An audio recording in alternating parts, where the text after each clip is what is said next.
Thả ta ra. Người biết ta là ai không? Im lặng cho ta. Ta nói cho người biết, ta chính là Thiên Kim Khả Thị. Thì đã sao? Hôm nay ta chính là muốn mạng của ngươi.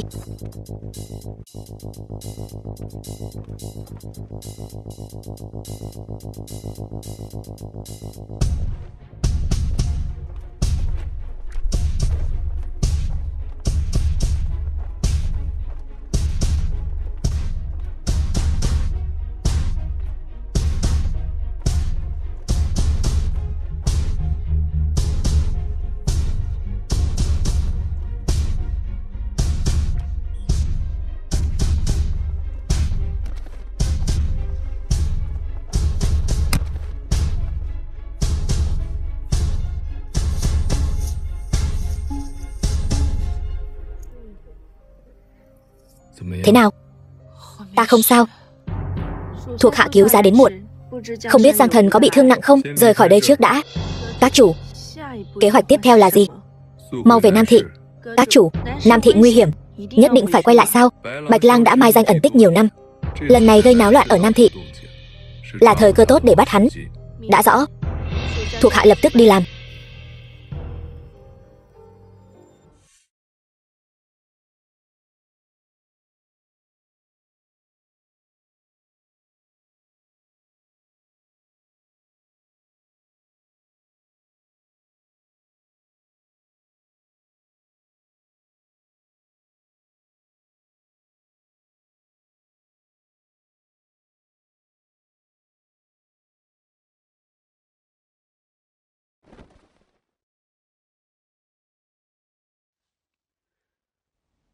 Ngươi là ai?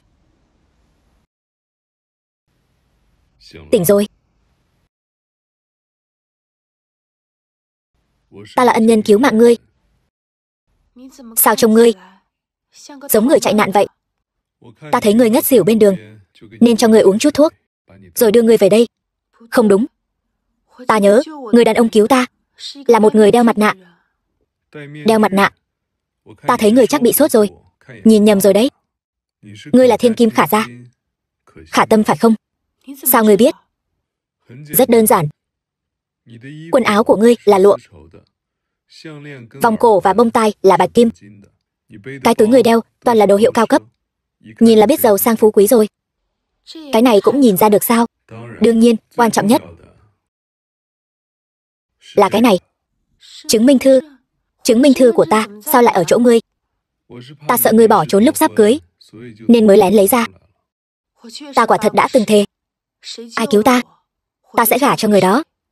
Khả gia có chút địa vị ở Nam Thị. Nếu ta cưới người phụ nữ này, nắm rõ được cơ cấu thương mại của Nam Thị, vừa hay có thể nhân cơ hội này bắt Bạch Lang. Nhưng mà ta nói cho người biết, người ta muốn gả cho là Giang Thần trong truyền thuyết. Khả gia rất có tiếng tăm ở Nam Thị, sao có thể vong ân bội nghĩa, hủy hôn đột ngột chứ? Ta chính là đại tiểu thư Khả gia. Lời hứa đã nói ra sẽ không nuốt lời.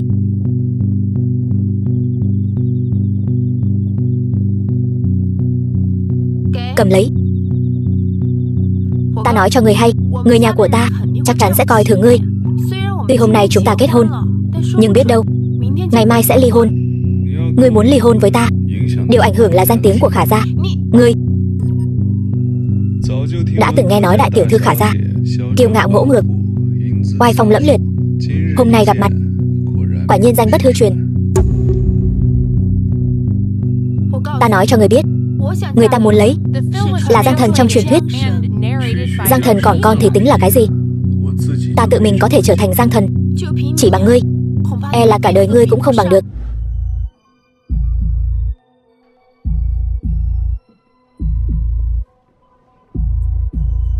Các chủ, hành tung của Bạch Lang rất mờ ám, thuộc hạ mất dấu rồi. Bạch Lang quả nhiên không giống người thường. Tiếp tục tìm. Dạ các chủ. Thứ cho thuộc hạ lắm lời. Các chủ là thích nữ nhân đó rồi sao? Nữ nhân đó hiện tại đối với chúng ta không có chút tác dụng nào. Lỡ như có thì sao? Các chủ đây là có kế hoạch khác. Việc này ngươi không cần quản, lui xuống trước đi. Dạ. Tốn kém quá. Ta biết các ngươi người trẻ tuổi thích kết hôn chớp nhoáng, nhưng mà nam nhân này hắn không xứng với Khả gia ta. Tên này, ta đã tìm người dò hỏi rồi, hắn chính là tên tiểu tử nghèo kiết xác ở khu ổ chuột Nam Thị. Cái gì? Loại người này không xứng kết hôn với tỷ tỷ ta.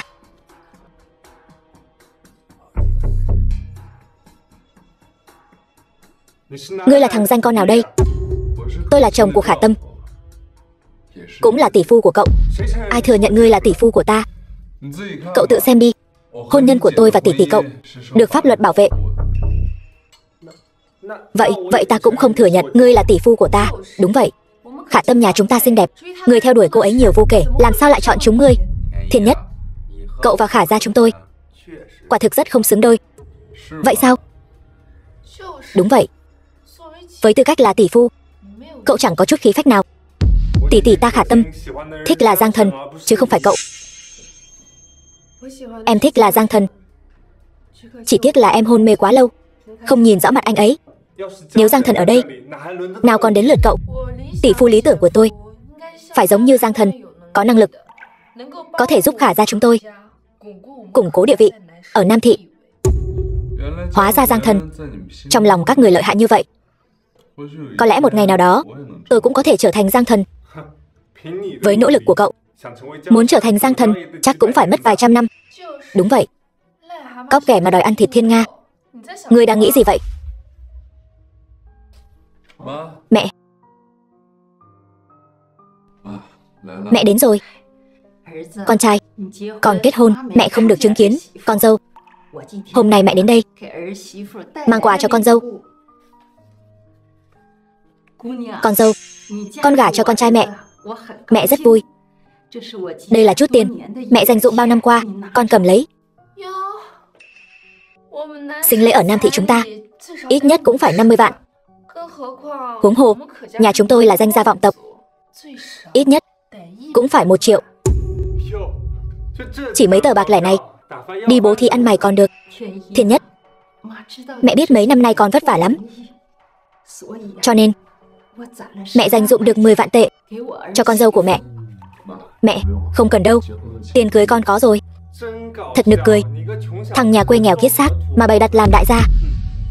Tôi nói cho các người biết, muốn cưới con gái tôi, sinh lễ ít nhất 500 vạn. Các người đang bán con gái đấy sao? 500 vạn coi như là đã ưu đãi các người lắm rồi. Không có tiền thì đừng hòng rước con gái tôi đi. Bà thông gia, nhà ta thật sự không có nhiều tiền như vậy. Không có tiền thì cút khỏi đây. Mẹ yên tâm, con thật sự có tiền. Trong cái thẻ này của cậu chắc chỉ có vài trăm tệ thôi. Vài trăm tệ? Tôi thấy chắc chỉ được 100 tệ. 100 tệ? 100 tệ chẳng phải là tiền mở thẻ cần có sao? Không có tiền mà còn muốn cưới vợ, nằm mơ giữa ban ngày sao? Đúng, cóc kẻ mà đòi ăn thịt thiên nga cũng đến lượt cậu sao? Chị tôi sắp lấy công tử nhà giàu rồi. Nếu đã vậy, các người đều không tin, vậy bữa cơm hôm nay tôi mời. Thẻ đây, các người cứ quẹt thử xem. Được, thử thì thử. Phục vụ, mang máy lại đây.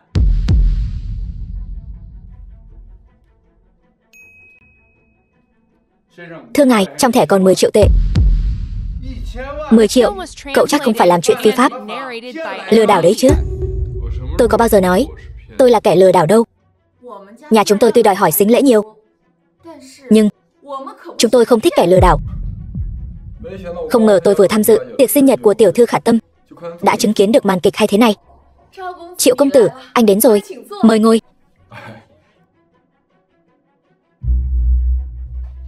Bác gái, cháu nghe nói có người ở đây lừa đảo. Ai vậy? Chính là hắn, Thu Thiên Nhất. Để tôi xem nào. Cái thẻ này là thật. Cậu, sao cậu lại có nhiều tiền như vậy? Không phải con cháu thế gia danh môn thì không xứng cưới con gái tôi. Khả Tâm nhà chúng tôi là thiên kim tiểu thư. Nhà chúng tôi là một trong những đại gia tộc tiếng tăm lừng lẫy ở Nam Thành. Mấy tên lang thang các người cũng xứng làm người nhà họ Khả chúng tôi sao? Láo xược. Tuy nhà chúng tôi nghèo, nhưng Khả Tâm gả vào Thu gia chúng tôi chính là người Thu gia. Người nhà họ Khả là sao? Người Thu gia các người đừng có đùa. Các người cũng xứng sao? Nhà họ Thu chúng tôi trước đây ở Kinh Thành đều là quan lớn cả. Chỉ là cả đời Thanh Liêm không có tích lũy mà thôi. Quan lớn kinh thành thì đã sao? Bây giờ chẳng là gì nữa rồi. Nhà chúng tôi bây giờ đúng là không có quyền thế. Nhưng ít ra con trai tôi không tồi. Tôi nói cho bà biết, đây chính là khoảng cách giữa chúng ta. Khả Tâm nhà chúng tôi vất vả lắm mới trưởng thành, không thể qua loa gả đi như vậy được. Người anh rể lý tưởng của tôi không phải loại người như anh.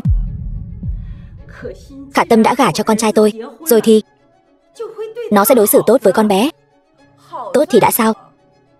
Cái chúng tôi cần là thể diện, là danh dự của gia tộc.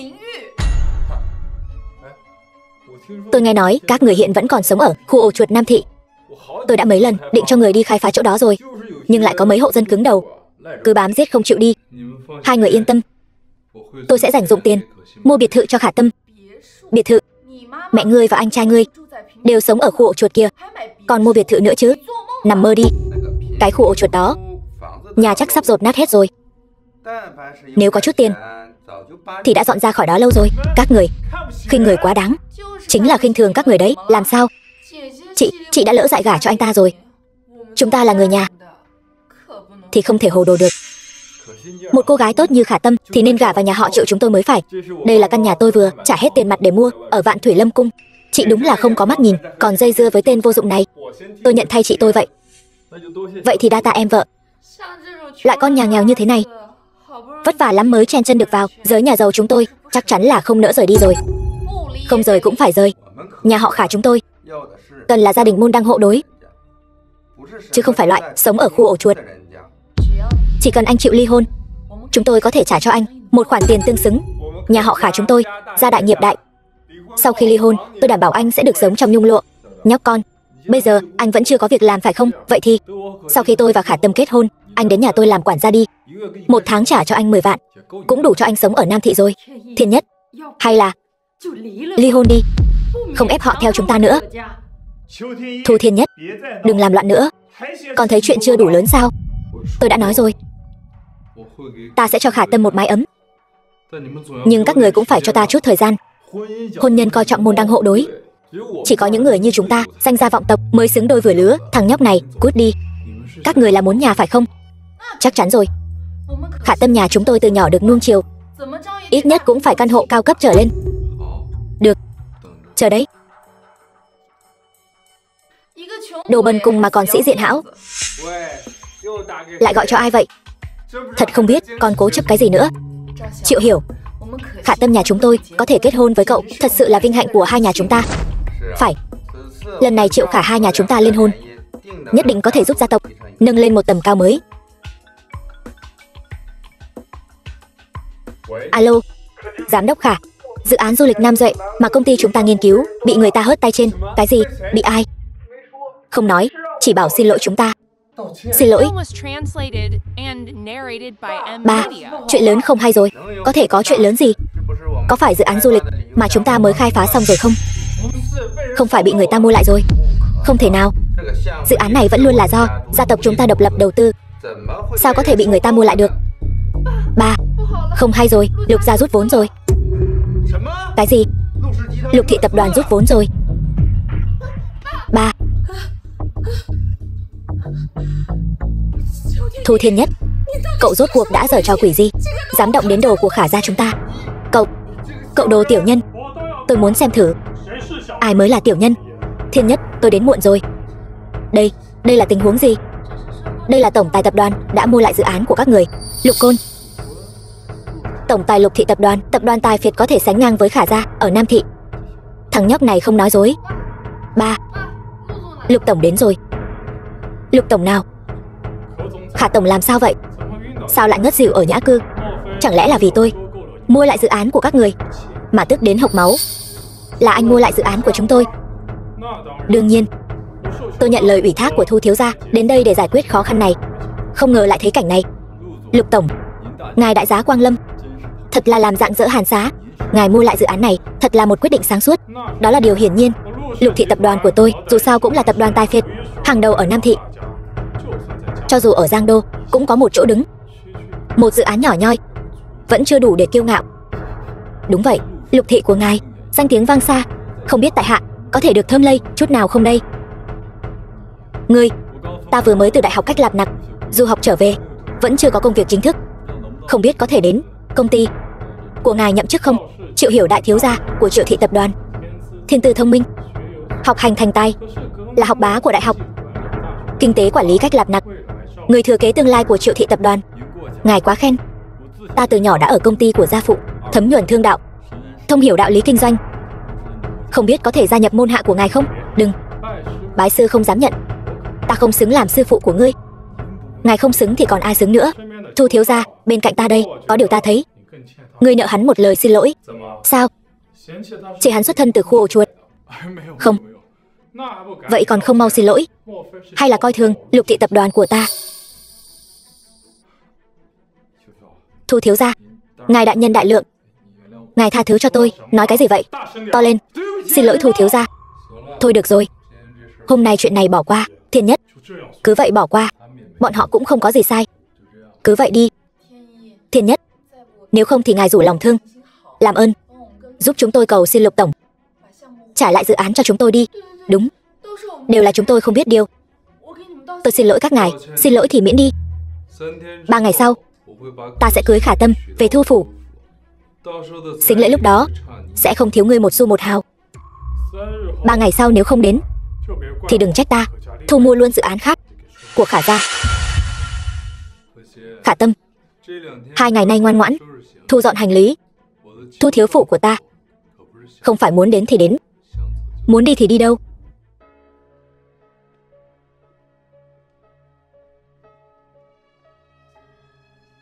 Đến rồi, ngồi. Đã nhiều năm không gặp, ngươi vẫn như 10 mấy năm trước. Ngươi chẳng phải cũng vậy sao? Vết sẹo của ngươi thế nào rồi? Đã lành từ lâu rồi, chỉ để lại sẹo thôi. Lục thị của ngươi bây giờ kinh doanh tốt đấy, đều lọt vào top 10 của Giang Đô rồi.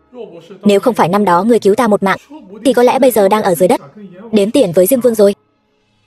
Chỉ có ngươi mới biết nói chuyện. Đúng rồi, thẻ cho ngươi, coi như là số tiền ta mượn người lúc trước trả lại cho ngươi. Chút tiền lẻ này cứ coi như tặng ngươi đi. Được, vậy ta nhận. Mà nói đi cũng phải nói lại, ta thật sự có chuyện muốn thương lượng với ngươi. Chuyện gì? Thật ra lần này ta trở về là để bắt tên tội phạm sát hại người hàng loạt, có mật danh là Bạch Lang. Theo một số nguồn tin, hắn đang ở Nam Thị. Bạch Lang chẳng lẽ chính là kẻ muốn sát hại ta 10 năm trước? Phải.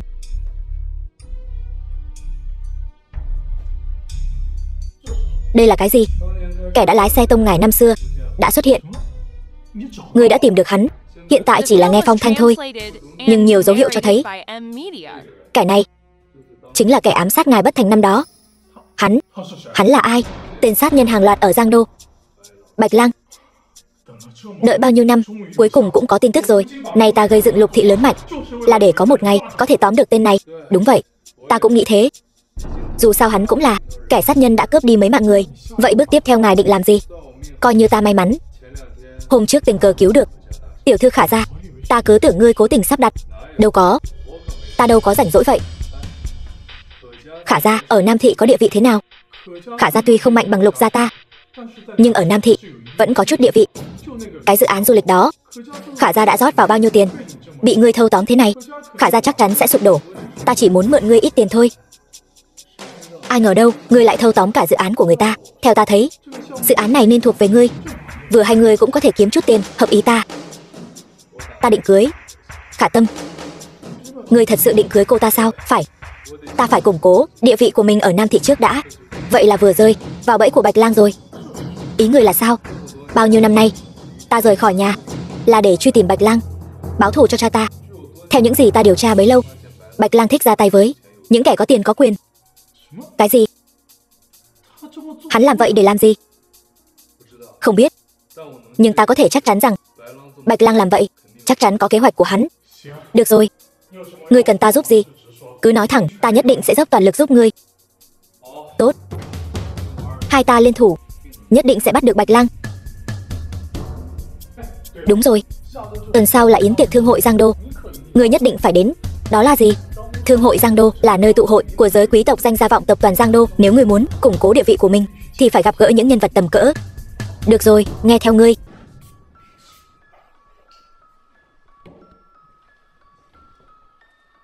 Thu thiếu gia, việc cậu giao cho tôi làm đã xong rồi.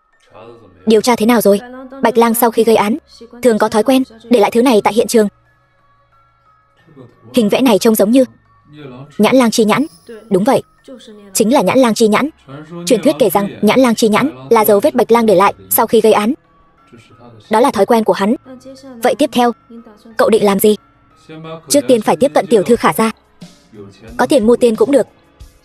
Giao cho ngươi một việc, nhất định phải thật long trọng. Đón Khả Tâm về. Vâng, tôi đi làm ngay.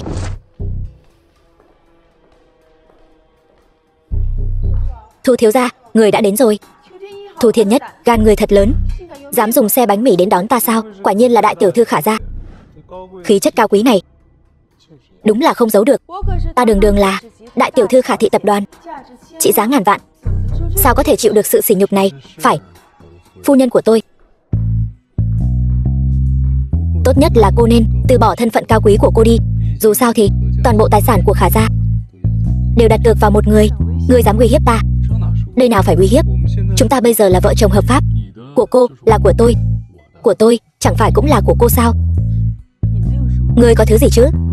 Cả cái Giang Đô rộng lớn này chính là quà của ta tặng cho ngươi. Ngươi chẳng lẽ không thích? Thứ lừa đảo mà có được ta không thèm. Nhưng ta nói cho ngươi biết, ngươi bây giờ không có năng lực mà kén cá chọn canh với ta. Nếu ngươi dám làm ra chuyện gì trái ý ta, ta sẽ khiến cho Khả thị tập đoàn của các ngươi tan thành mây khói. Ta nói cho ngươi biết, từ đầu đến cuối ta chỉ yêu duy nhất một người, đó chính là Giang Thần.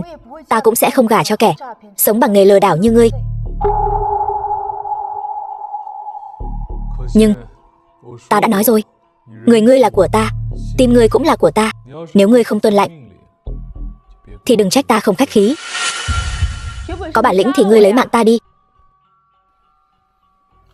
Lấy mạng ngươi, ta sẽ không làm chuyện trái đạo đức. Khả gia các ngươi đối với ta còn có chút tác dụng, tạm thời sẽ không làm hại ngươi. Ngươi rốt cuộc muốn làm gì? Chuyện này ngươi không cần quản, cứ ngoan ngoãn ở đây đi. Người đâu? Đưa phu nhân đến phòng ta đã, chuẩn bị sẵn để nghỉ ngơi. Đường xa mệt mỏi nên nghỉ ngơi rồi. Không cần, tôi tự đi được. Thu Thiên Nhất, ta nói cho ngươi biết, sẽ có một ngày ta sẽ khiến ngươi phải trả giá. Ở nhà lâu quá mệt rồi phải không? Hôm nay dẫn em ra ngoài đi dạo. Anh dẫn tôi đến đây là ý gì? Dẫn em đi gặp một người, người có thể cứu Khả gia các em. Đừng nói đùa nữa. Đây chẳng phải là đại tiểu thư Khả thị tập đoàn Khả Tâm sao? Vị này chính là chồng của cô sao? Quả nhiên là một tên nghèo kiết xác. Cô là ai? Anh còn không biết tôi là ai sao? Tôi chính là thiên kim của Vương thị tập đoàn đấy. Đây là bạn trai tôi, Ngụy tổng Ngụy thị tập đoàn Ngụy Kiến Vũ. Chào anh Thu Thiên Nhất. Thì ra anh chính là Thu Thiên Nhất, kẻ gây rối ở đến tiệc sinh nhật Khả gia. Hôm nay gặp mặt, quả thật danh bất hư truyền. Thật là đồ nhà quê. Khả Tâm, không phải tôi nói cô, sao cô có thể tùy tiện làm giao ước như vậy chứ? Khả gia các cô đời đời tôn sùng chữ tín để thắng thiên hạ. Giờ cô lấy phải một thằng chồng nghèo, thật đúng là mất mặt gia môn Khả gia. Chuyện nhà chúng tôi đâu đến lượt cô bôi nhọ. Còn tưởng mình là đại tiểu thư Khả gia ngày nào đó hả? Giờ cô lấy cái thằng chồng nghèo kiết xác này, tôi nên gọi cô một tiếng Thu phu nhân. Cô đúng là nên gọi cô ấy là Thu phu nhân. Dù sao cô ấy vẫn là đại tiểu thư, thiên kim tiểu thư Khả gia mà. Thằng nghèo rớt mặt nhà, anh còn lên mặt banh vợ sao? Cũng phải. Khả Tâm theo anh cũng phải chịu khổ rồi. Hay là tôi tặng hai người một căn nhà? Vợ, không cần. Người ta giờ đang sống ở Giang Thành Nhất Hào kìa. Cả đời chúng ta cũng chẳng lừa được sổ đỏ nhà người khác đâu. Làm giả giấy tờ, lừa chính mình, đừng có lôi ra làm trò cười cho thiên hạ. Tôi thấy hôm nay anh còn chẳng bước vào được cái cửa này đâu. Thu Thiên Nhất, anh phải biết, câu lạc bộ áo can này chỉ dành cho giới tài phiệt hàng đầu ra vào thôi. Với cái thân phận nghèo hèn của anh mà cũng đòi vào đây, có giỏi thì lôi cái thư mời của anh ra xem nào. Thư mời gì? Chúng tôi có nhận được đâu. Đúng là không có thư mời. Vậy anh đến đây làm gì? Tôi được hội trưởng thương hội Giang Đô mời đến. Chỉ bằng anh thôi, anh cũng xứng để hội trưởng mời sao? Hội trưởng thương hội, giấu mặt bao nhiêu năm nay, cớ gì lại liên lạc riêng với anh? Anh đừng có bịa đặt nữa. Bảo vệ, loại người này không được phép vào. Ngài không có thư mời, cấm vào. Thôi được rồi Thu Thiên Nhất, chúng ta đi. Phiền anh gọi quản lý của anh ra đây, nói Thu Thiên Nhất đến rồi. Cảm ơn. Quản lý, ở đây có một tên họ Thu muốn gây rối. Thu Thiên Nhất, đừng có giả vờ nữa. Nói dối nhiều vậy, anh không thấy mệt sao? Đúng vậy, dám mạo danh hội trưởng để lừa đảo, thật là to gan lớn mật. Ngài chính là tiên sinh Thu phải không? Đây là câu lạc bộ áo căn, tôi đại diện câu lạc bộ áo căn, xin được chào đón ngài. Cái gì? Không thể nào. Đây chính là hai bang phái lớn nhất Giang Đô, Ngụy Thị và Vương Thị. Chỉ cần móc nối được với họ, rồi giới thiệu với hội trưởng thương hội Giang Đô, thì khả ra các người sẽ được cứu.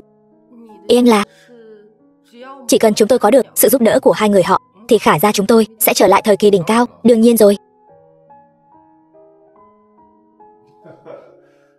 Đây có phải Triệu Hiểu, Triệu đại công tử, tập đoàn Triệu Thị? Nghe nói dạo này vừa mới cưới vợ. Vị bên cạnh đây chính là Ngụy thúc thúc. Chào ngài, đây là vợ của tôi, Khả Đường, nhị tiểu thư, Khả Thị tập đoàn. Không phải là cái tập đoàn dạo trước bị Lục Thị tập đoàn thâu tóm đó sao? Khả Thị cũng đến đây sao? Ngụy tổng, nhà chúng tôi tuy đã sa sút nhưng vẫn có thể trở lại đỉnh cao, chỉ là cần ngài giúp đỡ. Giúp đỡ? Tôi giúp kiểu gì? Một gia tộc sắp tàn lụi, còn có chỗ nào để lợi dụng nữa? Ngụy thúc thúc, nói vậy không được. Này, hai nhà Triệu Khả chúng tôi hợp nhất, tương lai ở Nam Thị nhất định có một chỗ đứng, thậm chí có thể cùng Lục gia chia đôi thiên hạ. Tương lai khi tái xuất giang hồ, nếu được ngài giúp đỡ, chúng tôi nhất định sẽ vô cùng cảm kích. Quả nhiên là Triệu công tử tài học song toàn, nói chuyện thật dễ nghe. Chuyện này tôi và cha cậu sẽ cân nhắc kỹ. Triệu Hạc Quốc có được người con như cậu, thật là ba đời có phúc. Ngài quá khen. Tỷ tỷ, sao tỷ lại ở đây? Thu Thiên Nhất đưa tôi ra ngoài đi dạo. Thu Thiên Nhất không làm gì tỷ chứ? Không, hắn ta đối xử với tôi rất tốt. Vậy thì tốt. Thu Thiên Nhất, sao ngươi lại đến đây? Nơi này không phải người thường có thể vào được. Tôi được hội trưởng thương hội Giang Đô mời đến. Đừng có giỡn mặt tôi. Hội trưởng thương hội sao có thể quen biết hạng người như ngươi, còn mời ngươi đến đây nữa? Thu Thiên Nhất, ngươi lừa gạt tỷ tỷ ta, lại còn lừa lấy dự án của Khả gia. Ngươi còn muốn đến đây lừa cái gì nữa? Có những kẻ đúng là bùn nhão không chát nổi tương. Ngươi thật sự coi mình là sói giả phố Wall sao? Mơ giữa ban ngày hả? Tôi cứ tưởng là danh môn vọng tộc nào, hóa ra là đồ giả mạo. Mấy vị hội trưởng danh môn đã dặn dò, người này được tiếp đãi theo tiêu chuẩn khách quý bát tinh. Ngươi chỉ là một quản lý câu lạc bộ, lắm mồm thế. Coi chừng ta khiến ngươi ở câu lạc bộ này không sống nổi. Khách quý bát tinh không thể bị đuổi. Mong Khả tiểu thư lượng thứ. Tôi nhớ khách quý đều có thẻ hội viên để chứng minh thân phận. Không biết Thu Thiên Nhất, ngươi có thẻ hội viên không? Có chứ. Thẻ hội viên bát tinh trên thế giới có 3 cái. Một cái ở chỗ cha tôi, còn một cái ở chỗ Vương thúc thúc. Tấm cuối cùng này đến nay vẫn chưa có chủ. Ngươi lấy đâu ra tự tin như vậy? Trùng hợp thay, tấm cuối cùng lại đang ở chỗ ta. Ngươi nói đùa sao? Ở chỗ ngươi, thẻ khách quý vốn đã hiếm hoi. Với cái dạng này của ngươi, ngươi có tư cách gì mà cầm thẻ khách quý? Thu Thiên Nhất, đừng có ở đây mà bịa đặt lung tung nữa. Ngươi lừa tỷ tỷ ta, còn muốn lừa cả Giang Đô thương hội sao?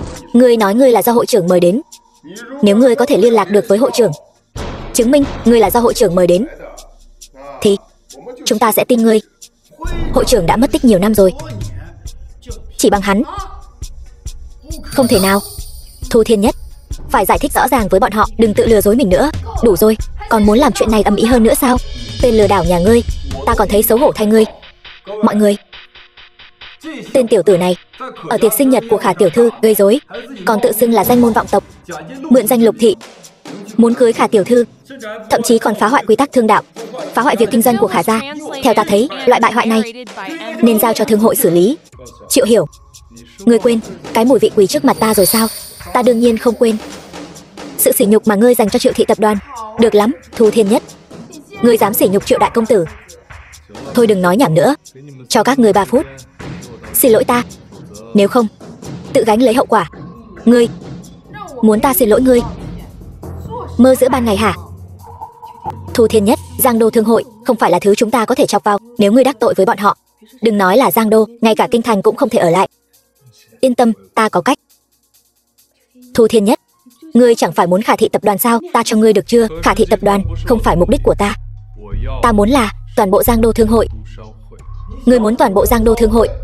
Ngươi chưa uống thuốc khi ra khỏi nhà sao? Giang Đô Thương hội há là thứ ngươi muốn là có được? Đúng vậy, Giang Đô Thương hội là của hai đại bang phái, há có thể đến lượt ngươi ở đây mà nói hưu nói vượn. Tiểu tử, ta không quan tâm ngươi từ đâu đến. Bây giờ hãy xin lỗi hai đại gia tộc chúng ta ngay lập tức.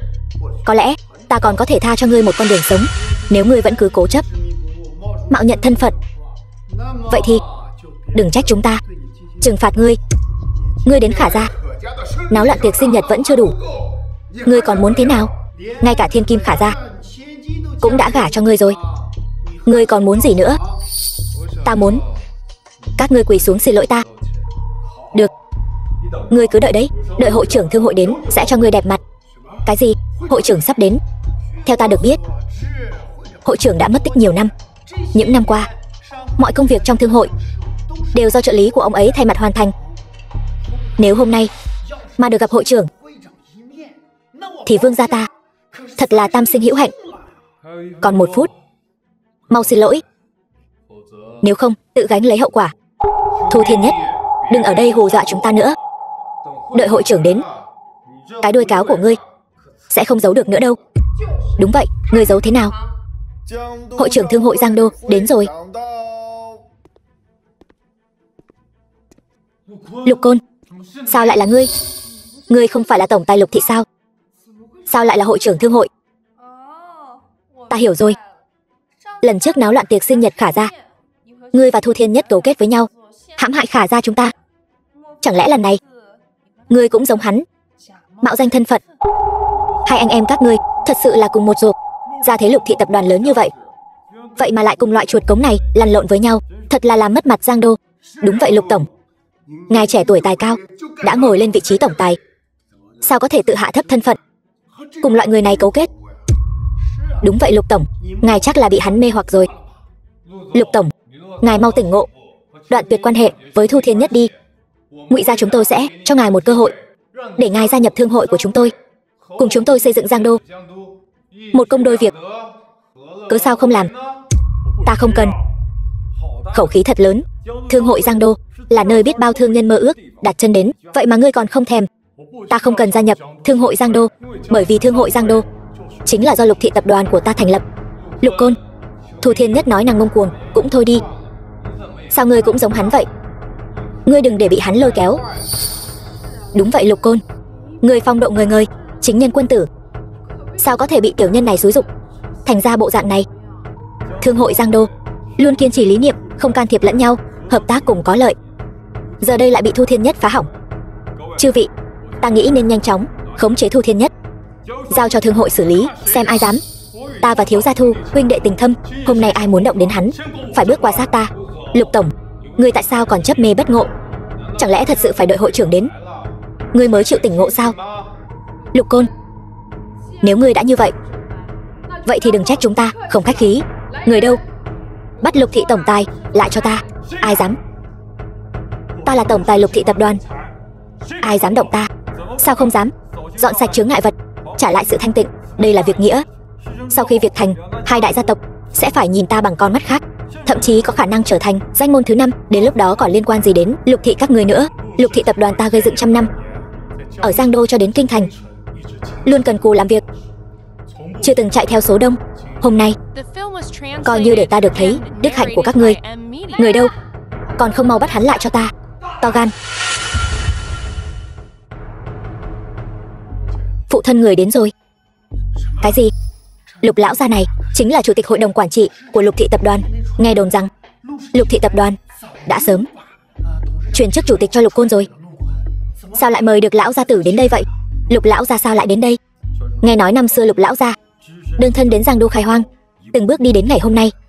Xem ra buổi tụ họp hôm nay thú vị rồi đây. Phụ thân, con vốn không muốn mời người đích thân ra mặt để giải quyết tình huống khó khăn này, nhưng tình hình thực sự khó kiểm soát nên mới phải mời người ra tay giúp đỡ. Vừa rồi là ai nói muốn bắt con trai ta vậy?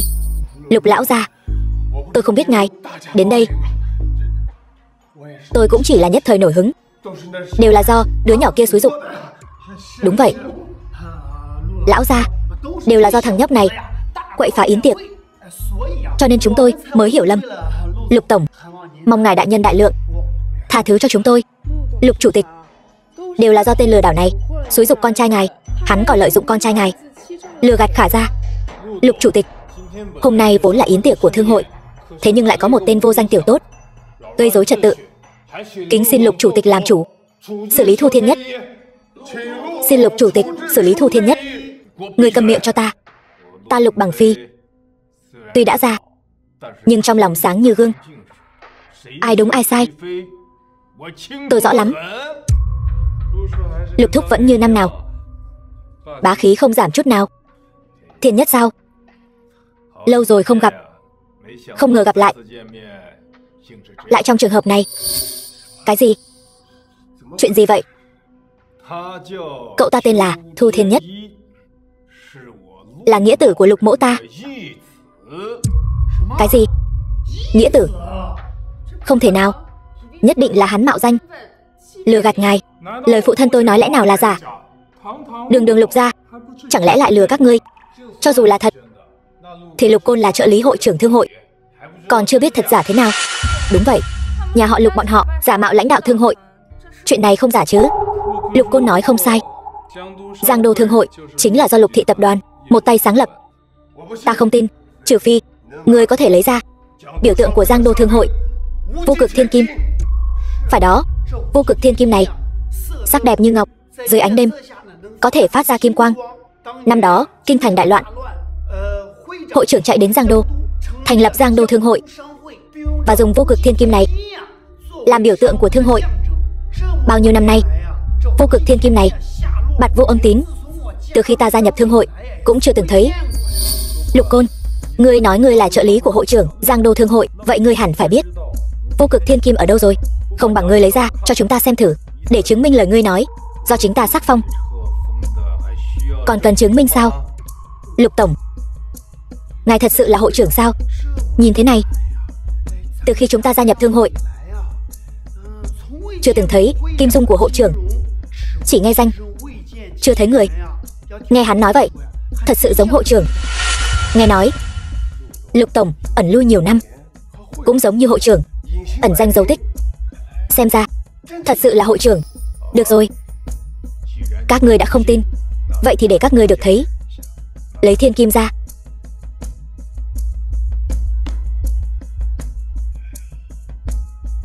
Vô cực thiên kim, sắc đẹp như ngọc, thân phát kim quang. Bái kiến hội trưởng. Có mắt như mù, không nhận ra bảo vật, xin hội trưởng thứ tội. Lục mỗ ta hôm nay xuất hiện vốn chỉ muốn xem thử Giang Đô thương hội của ta phát triển như thế nào, không ngờ lại chứng kiến hôm nay lại xảy ra chuyện này. Lục hội trưởng, tôi đã biết lỗi rồi, mong ngài thứ lỗi. Không chỉ riêng ngươi phải xin lỗi. Đúng, Kiến Vũ, mau lại đây, tạ tội với hội trưởng. Tiểu nhân có mắt như mù, mạo phạm Lục hội trưởng, kính xin Lục hội trưởng thứ tội. Con không được dạy, là lỗi của cha. Người đâu? Thanh toán. Ngụy thị tập đoàn, toàn bộ tài sản đều sáp nhập vào Lục thị tập đoàn. Lục hội trưởng, chuyện này không được. Đây là muốn đoạn tuyệt huyết mạch của tôi, chính là muốn đoạn tuyệt huyết mạch của ngươi. Hai đại bang phái các ngươi chẳng làm nên trò trống gì, nên Giang Đô mới trở nên như thế này.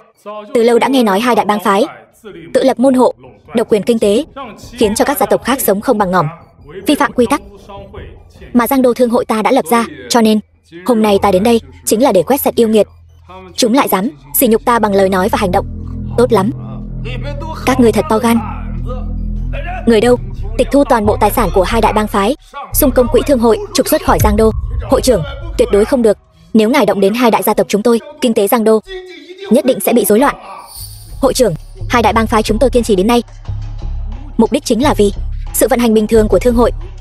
Ngài muốn tịch thu tài sản của các gia tộc danh giá, chẳng phải là muốn để chúng tôi vào chỗ ngỏm sao? Ta đã nói, Giang Đô thương hội chúng ta không cần những nhân tài như thế này. Cũng được, nếu Các ngươi có thể cầu xin nghĩa tử của ta tha thứ.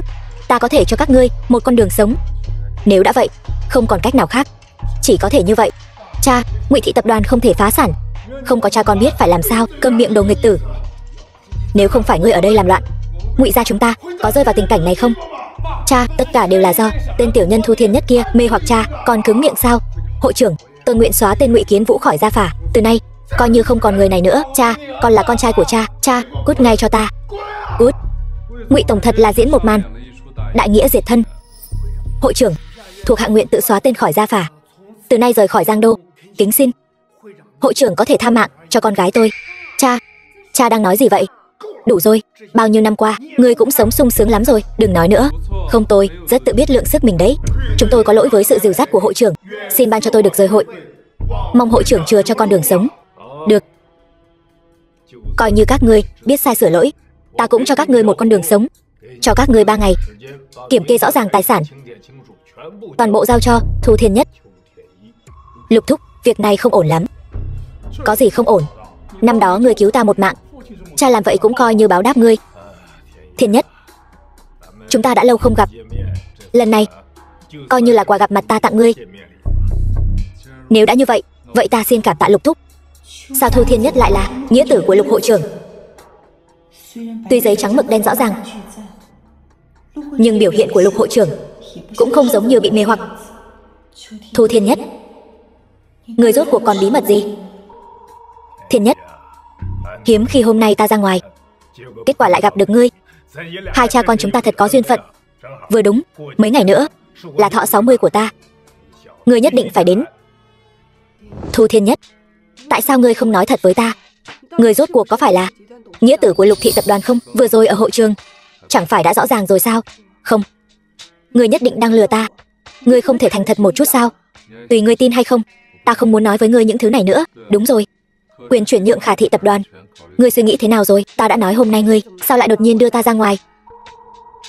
Thì ra là vì chuyện này, chuyện quyền chuyển nhượng cổ phần. Không do ngươi cân nhắc, ta sẽ không ký. Muốn ký cũng phải để ngươi nhà đồng ý. Bạch Thanh, theo ta được biết, đại tiểu thư Khả Thị tập đoàn nắm giữ 30% cổ phần của công ty, là cổ đông lớn thứ hai của Khả Thị tập đoàn. Hai chúng ta đã kết hôn rồi, còn phân biệt gì nữa? Kết hôn thì sao? Ta nói lại với ngươi lần nữa, Thu Thiên Nhất, ta yêu Giang Thần, không phải tên lừa đảo mưu mô như ngươi. Ngươi cũng biết, hiện tại ta là nghĩa tử của Lục Thị chủ tịch, tương lai sẽ vào hội đồng quản trị Lục Thị. Đừng mơ tưởng, cho dù Lục chủ tịch truyền vị, cũng phải truyền cho Lục Côn con trai ruột của ông ấy. Thế nào cũng không đến lượt ngươi. Ta khuyên ngươi bây giờ tốt nhất là ký hợp đồng đi, nếu không ta sẽ thâu tóm tất cả những gì còn lại của Khả Thị. Khả tiểu thư, mời ký.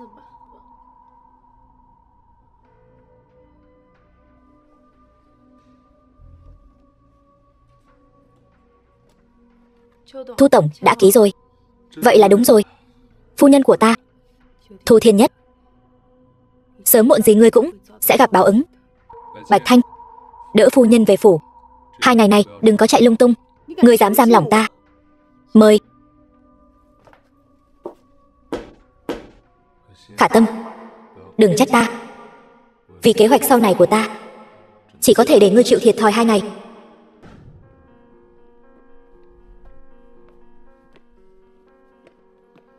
Đứng lại. Ngươi là ai? Ta là ai sao? Ta là Thu ca ca của muội chứ ai? Ta là ai sao? Cái gì? Thu ca ca? Huynh là Thu ca ca? Huynh cuối cùng cũng trở về rồi. Huynh có biết muội đợi huynh bao lâu rồi không? Huynh đừng nói là quên cả tên muội rồi nhé. Sao ta dám quên chứ? Muội chính là bảo bối của Lục thúc thúc mà. Hồi nhỏ nghịch ngợm, còn đốt cả quần áo của ca ca, muội huyên đó mà. Thu ca ca, không ngờ bao nhiêu năm rồi mà huynh vẫn còn nhớ muội. Sao vậy? Hôm nay đến nhà chúng tôi là tới cầu hôn tôi sao? Tiểu thư, người trước mặt cô không còn là Thu ca ca của ngày xưa nữa rồi. Anh ấy bây giờ là chủ tịch tập đoàn Thu Thị, chồng của Khả tiểu thư. Cái gì? Huynh kết hôn rồi? Đúng vậy. Vợ anh hôm nay hơi mệt nên anh không đưa cô ấy đến. Sao khóc rồi? Đừng khóc nữa, để ca ca muội biết, lại tìm ta gây chuyện bây giờ. Thu ca ca, huynh gạt muội. Huynh đã nói là sẽ để muội đợi huynh trở về thì sẽ cưới muội mà. Huynh lại đi lấy vợ rồi. Thôi nào, đừng khóc nữa. Tiểu tổ tông, ngoan nào. Thu ca ca lát nữa mua kem cho muội ăn nhé được không? Huynh vẫn xem muội là còn nít sao? Bây giờ muội khóc như vậy, chẳng phải trẻ con thì là gì? Huynh đợi đấy. Muội sẽ đi tìm ca ca để huynh ấy đòi lại công bằng cho muội. Ai dám bắt nạt tiểu Minh Châu của ta vậy? Anh, chính là hắn bắt nạt muội, làm muội tức giận. Hắn làm muội giận như thế nào? Hắn nói là khi muội lớn lên sẽ cưới muội làm vợ. Vậy mà bây giờ lại có vợ rồi. Thôi nào, Thu ca ca của muội cũng không phải cố ý đâu, đừng làm ầm lên nữa, chuẩn bị ăn cơm thôi. Quản gia, đưa cô ấy vào trong. Vâng, tiểu thư.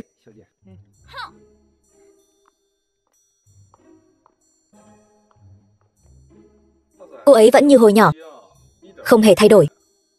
Phải, cô ấy vẫn luôn đợi cậu trở về. Cha cũng không muốn để con bé tiếp xúc sự nghiệp gia tộc. Những năm qua đã sắp xếp cho cô ta bao nhiêu đối tượng xem mắt, đều bị cô ta dọa cho chạy mất dép. Dọa chạy kiểu gì? Giả thân giả quỷ, bôi bùn đất lên mặt, đóng giả Thúy Hoa. Ghê hơn nữa là có lần cô ta nhốt người ta trong trung tâm thương mại suốt một ngày một đêm. Đáng sợ thật. Chẳng ra dáng tiểu thư khuê các gì cả. Sau này làm sao mà lấy chồng? Có thể cô ta thật sự đã nhận định anh rồi. Đừng có đùa, tôi với cô ta không thể nào. Thu Thiên Nhất, cậu làm cái trò con bò gì ở đây vậy? Tôi nói cho cậu biết, tôi sẽ không gả em gái tôi cho loại đàn ông như cậu đâu. Loại đàn ông như tôi? Ý cậu là sao? Loại đàn ông như tôi? Đi. Ba Thiên Nhất đến rồi. Thiên Nhất đến rồi. Chú Lục, Thiên Nhất này lại ngồi cạnh ta. Chuyện này không ổn lắm. Có gì mà không ổn chứ? Bảo ngồi thì ngồi xuống đi. Qua đây. Thiên Nhất, con cứ ngồi đó đi. Lão gia đã đặc biệt giữ chỗ cho con rồi, chỉ đợi con đến thôi. Chẳng phải sao? Ba ngay cả con dâu của mình cũng không quan tâm, chỉ quan tâm đến người ngoài. Thằng nhóc này có ma lực gì vậy? Sao lại được ba tôi yêu thích thế nhỉ? Lục Hâm, bớt nói vài câu không được sao? Đúng đấy. Sao anh vừa đến đã xỉa xói người ta thế? Người không biết, còn tưởng anh là đội sửa chữa đấy. Thích cãi nhau thế. Thôi nào, hai đứa bớt nói lại đi. Thiên Nhất, lại đây ngồi.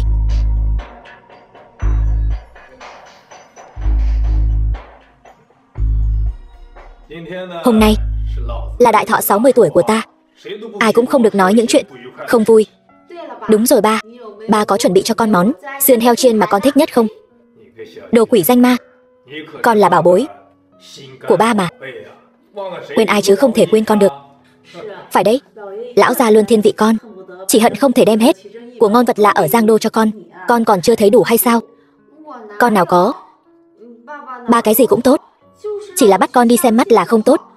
Con không muốn gặp mấy tên đàn ông thối tha đó đâu. Đàn ông thối tha, tuy mấy tên đó đều có tiền có quyền, nhưng họ đâu có yêu ta. Họ chỉ nhìn vào Lục thị tập đoàn của chúng ta để kiếm chút lợi ích thôi. Ta không muốn trở thành loại phụ nữ như vậy. Trong lòng ta chỉ có ai hả?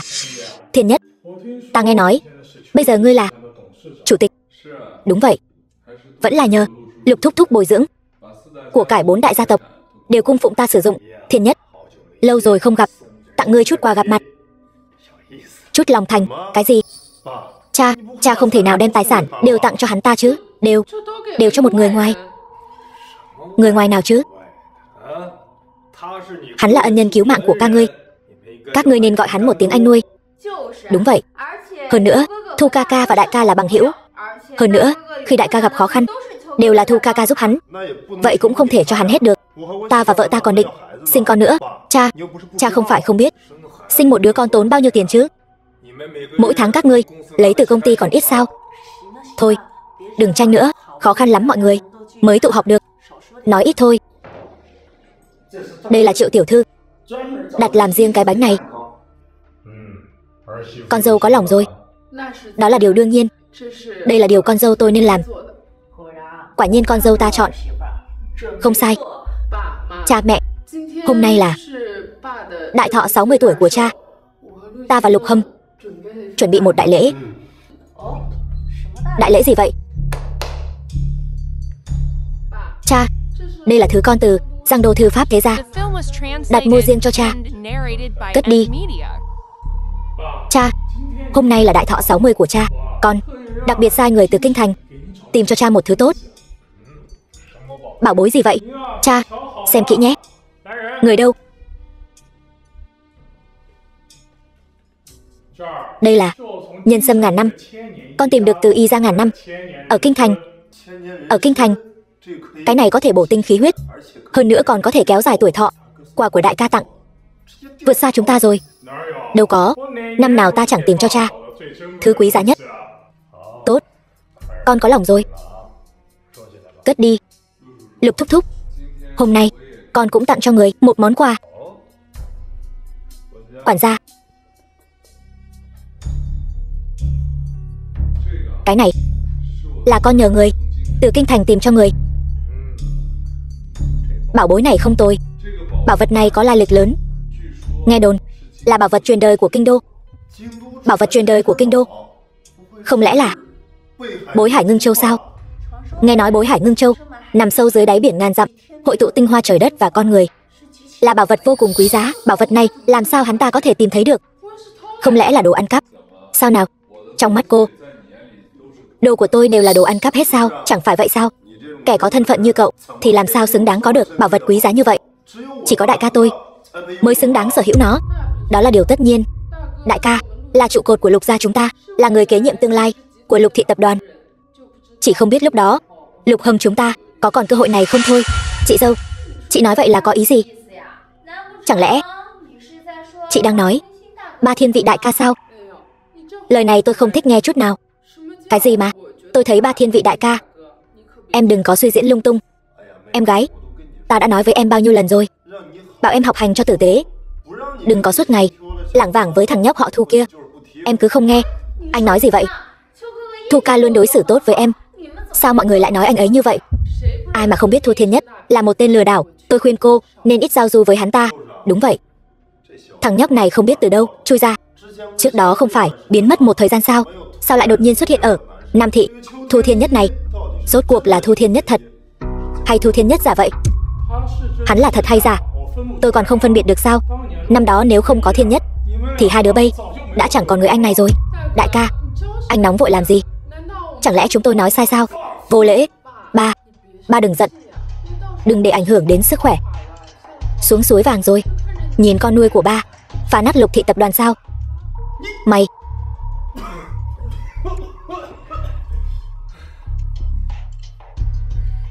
Hôm nay là đại thọ của Lục lão gia, mọi người không thể hòa thuận vui vẻ được sao? Tôi cũng muốn ăn uống vui vẻ, nhưng có người ngoài này ở đây thì làm sao mà vui vẻ được? Còn thật sự coi mình là người Lục gia rồi. Hay là gọi ngươi là Lục Thiên Nhất, hoặc gọi là Lục Vượng Tài cũng được. Sao ngươi lại gọi Thu ca là Vượng Tài được? Ngươi không phải đang mắng anh ấy sao? Hắn chẳng phải chỉ là một con cờ hó sao? Một con chỉ biết sống nhờ vả, chỉ biết ăn bám như cờ hó săn. Nếu ngươi là cờ hó hoang, vậy thì vợ ngươi là mèo hoang rồi. Triệu Vũ, ngươi cũng muốn đi theo vết xe đổ của anh ngươi sao? Sao? Chẳng lẽ ngươi muốn thâu tóm Triệu thị tập đoàn sao? Được, đây chính là lời ngươi nói. Thế này thì hù dọa được ai? Alo, cho giải thể tất cả các công ty dưới trướng Triệu thị tập đoàn, đổi thành Thu thị tập đoàn. Ba ơi, nguy rồi, chuyện gì vậy? Tất cả công ty dưới trướng tập đoàn chúng ta đó đều bị tên tiểu tử Thu Thiên Nhất kia thâu tóm hết rồi. Không thể nào, sao lại bị thâu tóm được? Tập đoàn như vậy tôi chưa từng nghe nói đến. Chính là tên tiểu tử Thu Thiên Nhất đó. Thu Thiên Nhất nào? Tên tiểu tử này từ khi nào là chủ tịch? Hắn bây giờ đã thâu tóm 2 bang phái dưới trướng Lục thị, còn cả Khả thị tập đoàn nữa. Thực lực còn lớn hơn cả Lục thị. Cái gì? Tên tiểu tử này muốn lật trời cả Giang Đô này sao? Hắn bây giờ đang ở Lục gia dự tiệc mừng thọ đấy. Chúng ta đến đó một chuyến đi. Mau chuẩn bị xe, ta muốn xử lý tên tiểu tử đó. Thu Thiên Nhất, tên tiểu tử nhà ngươi ở đây sao? Tiểu tử dám thâu tóm Triệu thị tập đoàn của ta, ngươi điên rồi sao? Hai vị đến thật đúng lúc. Đến mừng thọ Lục bá sao? Mừng cái khỉ gì? Ta đến lấy mạng ngươi. Anh, sao hai người lại đến đây? Tiểu Vũ, tên tiểu tử này đã thâu tóm hết tất cả công ty của Triệu gia chúng ta, còn đổi thành tên hắn. Cái gì? Hắn không phải là kẻ lừa đảo sao? Sao lại có bản lĩnh lớn như vậy? Tiểu tử, Triệu gia chúng ta đã đắc tội gì với ngươi mà ngươi phải dồn chúng ta vào đường cùng như vậy? Đắc tội gì với ta? Hỏi con gái ngoan của ngươi đi. Ta chỉ nói ngươi là cờ hó thôi mà. Ngươi cần phải làm vậy sao? Chưa hết đâu. Có gì thì nói mau. Nói hết một lần đi, đừng có giả vờ nữa. Tiểu tử, ngươi mấy cân mấy lạng? Ta vẫn biết rõ, ngươi chỉ là một kẻ lừa đảo. Nếu Triệu lão gia không tin, chắc hẳn nhận ra cái này chứ. Quản gia, dù ông đã cao tuổi, chắc hẳn vẫn biết chữ chứ. Người chuyển nhượng. Lục Bằng Phi. Không thể nào. Công ty của hai đại gia tộc đều thuộc về hắn rồi, nhất định là giả mạo. Thu Thiên Nhất, ngươi dám giả mạo gia ấn? Gia ấn là ấn riêng của danh gia vọng tộc, trưởng môn mỗi nhà đều có riêng, không thể sao chép. Thu ca ca không thể nào làm được. Có gì mà không thể chứ? Thằng nhãi này, đến cả chân châu Bắc Hải cũng tìm được, huống chi là một cái ấn chương. Nếu ngươi không tin, có thể xem kỹ. Ấn chương mỗi nhà đều có khắc biểu tượng gia tộc. Khả gia là hoa sen nở trọn đời, Ngụy gia là sách ngàn chữ, Vương gia là bá vương kích. Những ấn chương này cùng tài liệu đều là thật. Ba không nhìn nhầm chứ? Ông mắt mờ nhìn nhầm rồi chứ? Vợ, thấy gì rồi? Nói cho tôi mau.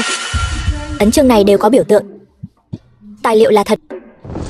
Tôi đã nói rồi, các người lại không tin, còn ở đây ăn nói tục tiễu với tôi. Quả nhiên, Triệu gia các người toàn là nhân tài, toàn là loại người cặn bã như ngươi. Chắc chắn là ngươi cho bọn họ uống bổ mê thuốc lú gì rồi, ép bọn họ đóng dấu chứ gì. Đúng, ngươi lại dám nói hai đại bang phái đã chuyển sang tên ngươi. Hai đại bang phái trước đây là thuộc Lục thị tập đoàn. Tài liệu này không có ấn chương Lục gia, cho nên vô hiệu. Lục gia chúng tôi không thể nào giao tài sản hai đại bang phái cho ngươi. Muốn cho ngươi thì chúng tôi đã ngỏm rồi. Ngươi không tin thì cứ đi hỏi Lục thúc. Ba mau nói cho hắn biết chuyện này là giả. Lão gia, ông mau nói rõ với mọi người đi, nếu không chuyện này ầm ĩ lên sẽ khó mà kết thúc. Tài sản của hai đại bang phái này quả thực là tôi chuyển cho Thiên Nhất. Ba thà đem tài sản cho người ngoài cũng không muốn cho con sao? Ngươi nói gì vậy? Người ngoài nào? Thiên Nhất vốn là con nuôi của Lục gia. Lục Bằng Phi, ngươi muốn đem gia sản Lục gia cho tên người ngoài này sao? Không phải vậy. Lục thị tập đoàn sau này vẫn là của Lục Côn. Bây giờ ngươi nói vậy, vậy sau này thì sao? Nói xuông không bằng chứng, lấy gì làm bằng chứng? Ba, nếu đem tài sản cho tên người ngoài này thì 100 năm cơ nghiệp của Lục gia đều phải đổi họ Thu. Thiên Nhất, rốt cuộc là chuyện gì vậy? Tuy ba đã chuyển tài sản hai đại bang phái sang tên ngươi, nhưng tại sao lại có tài sản của Khải thị tập đoàn?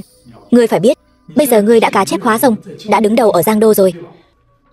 Lục Khôn, ngươi yên tâm, tôi có kế hoạch của riêng mình, sẽ không làm phiền đến ngươi. Đừng có úp mở nữa, nói mau. Nếu không, đừng trách chúng tôi mời ngươi đến đồn cảnh sát. Cảnh sát luôn bảo vệ lợi ích của quốc gia danh môn, duy trì công bằng công chính. Một thằng nhãi như ngươi vào rồi e rằng không ra được nữa.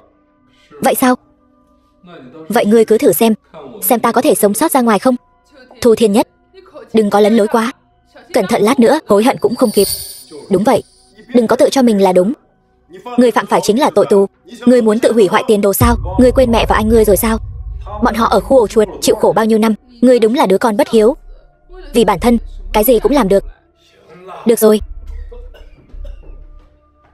Ba, không sao, đừng nói nữa.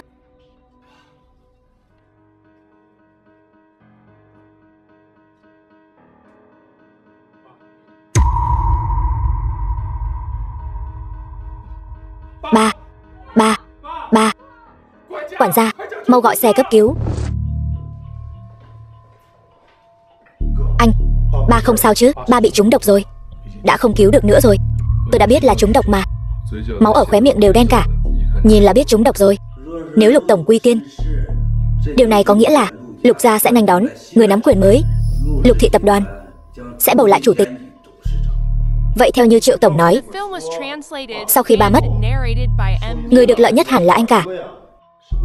Có phải anh cả hạ độc không? Lục Hâm, đệ nói bậy bạ gì đó, ta làm sao có thể hại ba được? Huynh đừng tưởng ta không biết, huynh thèm muốn vị trí chủ tịch từ lâu rồi. Những năm qua, huynh vẫn luôn lôi kéo lòng người, lôi kéo vốn liếng, chẳng phải là đang dọn đường cho mình sao? Người đang nói bậy bạ gì đó, ta làm sao có thể làm chuyện có lỗi với ba? Thôi, đừng cãi nhau nữa. Chuyện này rất đơn giản, kiểm tra tất cả thức ăn sẽ biết nguồn độc ở đâu. Thu Thiên Nhất, người thật sự cho rằng mình có bản lĩnh làm cảnh sát có thể phá án? Ta thấy chính là hung thủ muốn hủy diệt chứng cứ. Dù sao thì cứ để Thiên Nhất thử xem, lỡ như biện pháp của cậu ấy hữu dụng, cũng coi như có lời giải thích với ba. Không cần ngươi nói, ta cũng sẽ làm tốt chuyện này. Thứ này thật sự có thể thử ra được sao? Quân vương thời xưa có thể tránh được tai họa bị hạ độc chính là nhờ kim ngân thử độc. Kim ngân có thể hấp thụ tạp chất, cắm vào thức ăn. Không màu tức là không độc, có màu là có độc. Chẳng qua chỉ là mối rìu qua mắt thợ thôi. Cây kim ngân này có thể tra ra được cái gì chứ? Kim ngân chuyển đen rồi. Bánh kem có độc. Bánh kem. Được lắm, Triệu Vũ, ngươi dám hạ độc phụ thân ta. Người đâu? Bắt cô ta lại. Không phải tôi không bỏ độc. Trong bánh ngọt quả thật có độc. Cô còn chối cãi gì nữa? Vợ, em mau nói với họ đi, nói em không có bỏ độc. Sao có thể? Cái bánh này là ai? Cái bánh này là ca ca mua cho tôi. Là Triệu Hiểu. Triệu Vũ, ngươi có biết mình đang nói gì không? Triệu Hiểu sao có thể làm ra chuyện như vậy? Tiểu Vũ, ngươi có phải uống say rồi không? Ta khi nào đã đưa bánh cho ngươi? Ca ca, anh đang nói gì vậy? Đây là cái anh đưa cho tôi hôm qua. Nói dù thế nào cũng phải cho Thu Thiên Nhất ăn hết. Sao anh không nhận? Tôi thật sự chưa từng đưa cho em. Em đừng có vu oan giá họa. Tôi vu oan giá họa? Anh đang đùa tôi đấy sao? Chuyện mình làm không chịu thừa nhận. Tôi không có làm gì để thừa nhận cả. Tôi đã biết anh đang lợi dụng tôi. Từ đầu đến cuối hai người đều không xem tôi là con gái ruột. Tiểu Vũ, chuyện ngươi làm hôm nay quả thật có hơi quá đáng. Bây giờ ngươi mau xin lỗi nhà Lục đi, có lẽ họ còn tha cho ngươi. Tha cho tôi một mạng. Ngươi đáng được tha mạng là anh mới đúng. Ngươi có ý gì? Lúc anh đưa bánh ngọt cho tôi hôm qua, tôi đã thấy lạ. Sao tự nhiên lại tặng bánh cho tôi? Cho nên tôi đặc biệt bảo thư ký quay phim lại cho tôi. Video gì?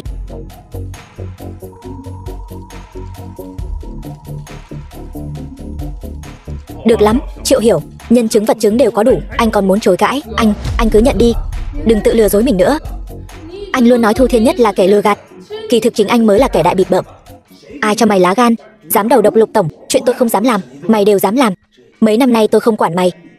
Mày càng ngày càng quá đáng. Chuyện mình làm thì cứ nhận đi. Xin lỗi nhà họ Lục. Chúng ta bắt đầu cuộc sống mới. Tôi đường là tổng giám đốc tập đoàn Triệu Thị, đại công tử nhà họ Triệu. Sao tôi có thể xin lỗi loại người này chứ? Mày câm miệng lại. Thu Thiên Nhất, mày mạng lớn thật đấy. Sao không độc ngỏm mày đi? Tao vốn định dùng cái bánh này độc ngỏm mày. Không ngờ lão già này lại đỡ đạn thay mày. Triệu Hiểu, mày bỏ độc hại người, tội đáng ngỏm vạn lần. Còn về nơi mày sẽ đến, do cha mày quyết định. Còn bất hiếu, cha có trách nhiệm. Triệu, lần này bị đuổi khỏi Triệu gia, bị loại khỏi gia tộc. Phần còn lại sẽ giao cho Thu thiếu gia xử lý. Ba thật sự không cần con nữa sao? Tao không có đứa con trai nào như mày, tôi xử lý. Nếu Triệu tiên sinh đã nói vậy, vậy tôi xin phép làm theo. Người đâu? Có, đưa đi.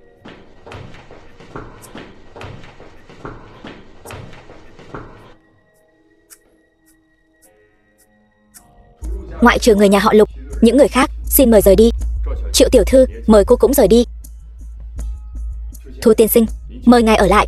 Lý luật sư, ông có nhầm lẫn gì không? Tại sao Thu Thiên Nhất cũng phải ở lại? Lý luật sư, xin mời bắt đầu. Lục Hâm là nhị thiếu gia nhà họ Lục, tuy không học vấn không nghề nghiệp, nhưng tâm địa không xấu. Lục Hâm là tổng giám đốc tập đoàn Lục Thị.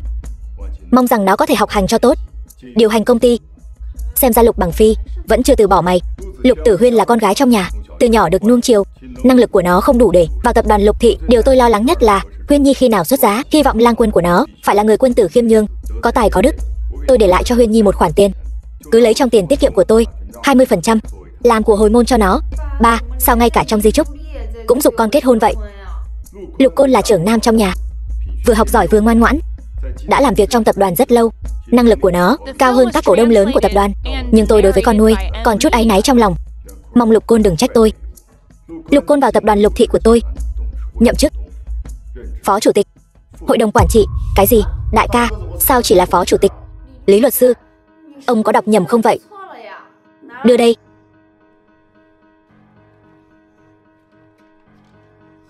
Thu Thiên Nhất là con nuôi của tôi, đặc biệt chuyển lại vị trí chủ tịch tập đoàn Lục Thị cho con nuôi.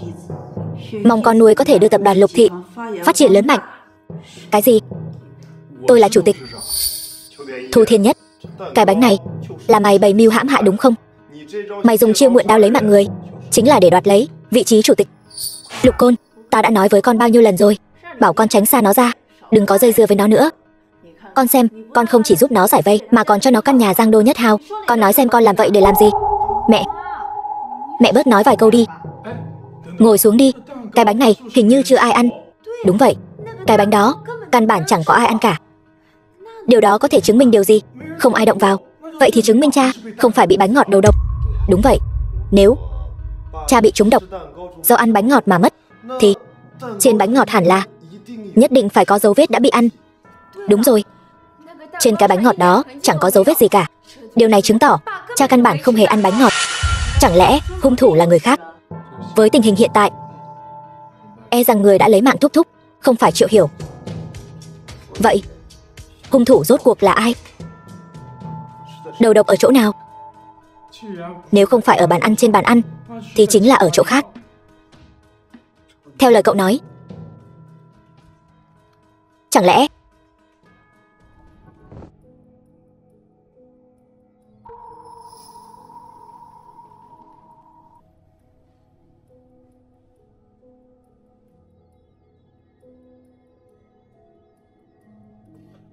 giấy thử nghiệm chuyển sang màu đen, trên tay vịn có độc.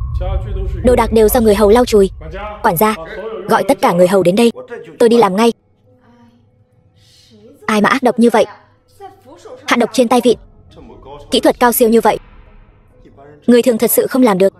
Quản gia, người hầu đã đến đông đủ chưa? Người hầu của mỗi khu vực đều đã đến đông đủ, nhưng khu vực ăn uống thiếu một người. Thiếu một người, còn không mau đi tìm. Thiếu gia, tôi đã hỏi rồi, mọi người đều không chú ý, bởi vì đó là người mới, cho nên không ai để ý. Mau chóng đi điều tra camera giám sát, đi ngay bây giờ. Đúng, chuyện này mới xảy ra chưa lâu. Nhanh chóng đi điều tra camera giám sát, tra ra hắn ta rốt cuộc là ai, lại ra tay độc ác như vậy. Cha cả đời cần kiệm tiết kiệm, coi trọng phẩm đức, chưa từng gây thù chuốc oán với ai. Rốt cuộc là ai mà ác độc như vậy, muốn hại ông ấy? Có thể lặng lẽ vào Lục gia hạ độc người, e rằng chỉ có hắn ta. Người đó, đúng, chỉ có hắn ta. Ai vậy? Mọi người đang nói ai vậy?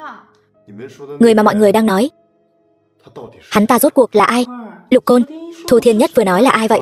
Mẹ, chuyện này không liên quan đến mọi người, tôi và Thu Thiên Nhất sẽ bàn bạc. Lục phu nhân, tôi biết kết quả hôm nay nhà họ Lục các người không hài lòng lắm, nhưng các người yên tâm, sau khi tôi xử lý xong việc này, tôi sẽ trả lại trước chủ tịch cho Lục Côn, đưa ra cho các vị một câu trả lời thỏa đáng. Thiên Nhất, không cần phải vậy, tôi đã nói là của tôi, ai cũng không cướp được. Không phải của tôi, cho tôi cũng không cần. Yên tâm, hai anh em chúng ta tình cảm tốt đẹp như vậy, sẽ không cướp đồ của cậu đâu. Được. Hôm nay chủ tịch nhậm chức, đặc biệt tặng cậu một bình rượu 100 năm. Lục Côn, cậu lại nói bóng nói gió cái gì vậy? Tôi nào có nói bóng nói gió gì đâu, đây vốn là sự thật mà. Chủ tịch Thu Thiên Nhất, thôi được rồi, chuyện tôi bảo cậu điều tra đến đâu rồi? Lần trước cậu không phải đã dặn tôi điều tra hành tung của Bạch Lang những năm gần đây sao? Đúng vậy, không phải là không tra được gì sao? Tuy tôi không tra ra hành tung của Bạch Lang những năm gần đây, nhưng tôi đã tra ra nơi lúc nhỏ hắn từng sống. Nơi này có chút liên quan đến cậu, liên quan đến tôi. Chẳng lẽ là Kinh Đô? Đúng, đây là tư liệu thân phận của Bạch Lang, sinh ra ở Kinh Đô. Nhưng không biết vì sao, cả nhà hắn gần như không để lại bất kỳ dấu vết gì ở Kinh Đô. Manh mối này rất hữu ích. Sinh ra ở Kinh Đô, dựa theo những năm qua tôi điều tra về hắn, Bạch Lang có thói quen hành động vào ban đêm. Năm đó cậu bị hắn truy sát, sau đó thay đổi thân phận ở những nơi khác, tiếp tục gây án. Mục đích của hắn rốt cuộc là gì? Tôi nghi ngờ hắn muốn chiếm đoạt thân phận của cậu. Cái gì? Sao có thể chiếm đoạt thân phận của người khác được? Cậu xem động cơ gây án của hắn mấy năm nay đi. Hắn ở Minh Thành đã chiếm đoạt thân phận tổng tài công ty Minh Thị. Ở Hải Thành, hắn chiếm đoạt thân phận thiếu gia tập đoàn Hải Âu. Chuyện này làm sao làm được? Tôi nghĩ chắc là thuật dịch dung. Sau khi lợi dụng xong, hắn sẽ lấy mạng người diệt khẩu. Mục đích của hắn rất rõ ràng: nuôi heo cướp của. Nuôi heo cướp của. Cái này là ý gì vậy? Chính là khiến các đại gia tộc xảy ra nội loạn, sau đó tập trung tài sản vào một người, cuối cùng lấy mạng người này. Thời buổi này, ai lại đưa tiền cho người lạ chứ? Tôi đoán hắn chắc là muốn kết giao bạn bè trước, sau đó mượn danh nghĩa hợp tác để chiếm đoạt tài sản, cuối cùng mồi mắt ăn bát vàng. Quả là một màn bọ ngựa bắt ve, chim sẻ rình sâu. Hóa ra hôm qua chúng ta suýt chút nữa trở thành con hến con ngao của hắn rồi. Đúng vậy, không ngờ lần trước hắn lần đầu ra tay với chúng ta, răng bẫy không thành, vậy mà còn đến lần thứ hai. Xem ra hắn đã quyết tâm muốn chúng ta biến mất rồi. Tại sao? Chúng ta và hắn đâu có thù oán gì, tại sao lại đối xử với chúng ta như vậy? Những manh mối mà cậu đang thu thập, tôi có thể biết được là Hắn muốn ra tay với những người nắm quyền gia tộc. Được rồi, xem ra Bạch Lang này dã tâm không nhỏ. Ngươi vừa đưa ta đầu mối, ta nghĩ đến một vấn đề. Vấn đề gì vậy? Phụ thân của ngươi có khả năng cũng là do Bạch Lang sát hại. Cái gì? Ngươi xem, ký hiệu này có phải rất quen mắt không? Nhãn lang chi nhãn. Đúng rồi, chính là nhãn lang chi nhãn. Tốt lắm, dám sát hại phụ thân ta. Bao nhiêu năm rồi, cuối cùng cũng tóm được manh mối của hắn rồi. Vậy bây giờ ngươi định làm gì? Ta định làm như vậy có chút nguy hiểm. Kẻ xảo quyệt như hắn, ngươi phải cẩn thận đấy. Yên tâm, ta biết rõ trong lòng. Được, vậy ta đi sắp xếp. Ngươi nhất định phải cẩn thận. Lần này tuyệt đối không thể bỏ qua Bạch Lang.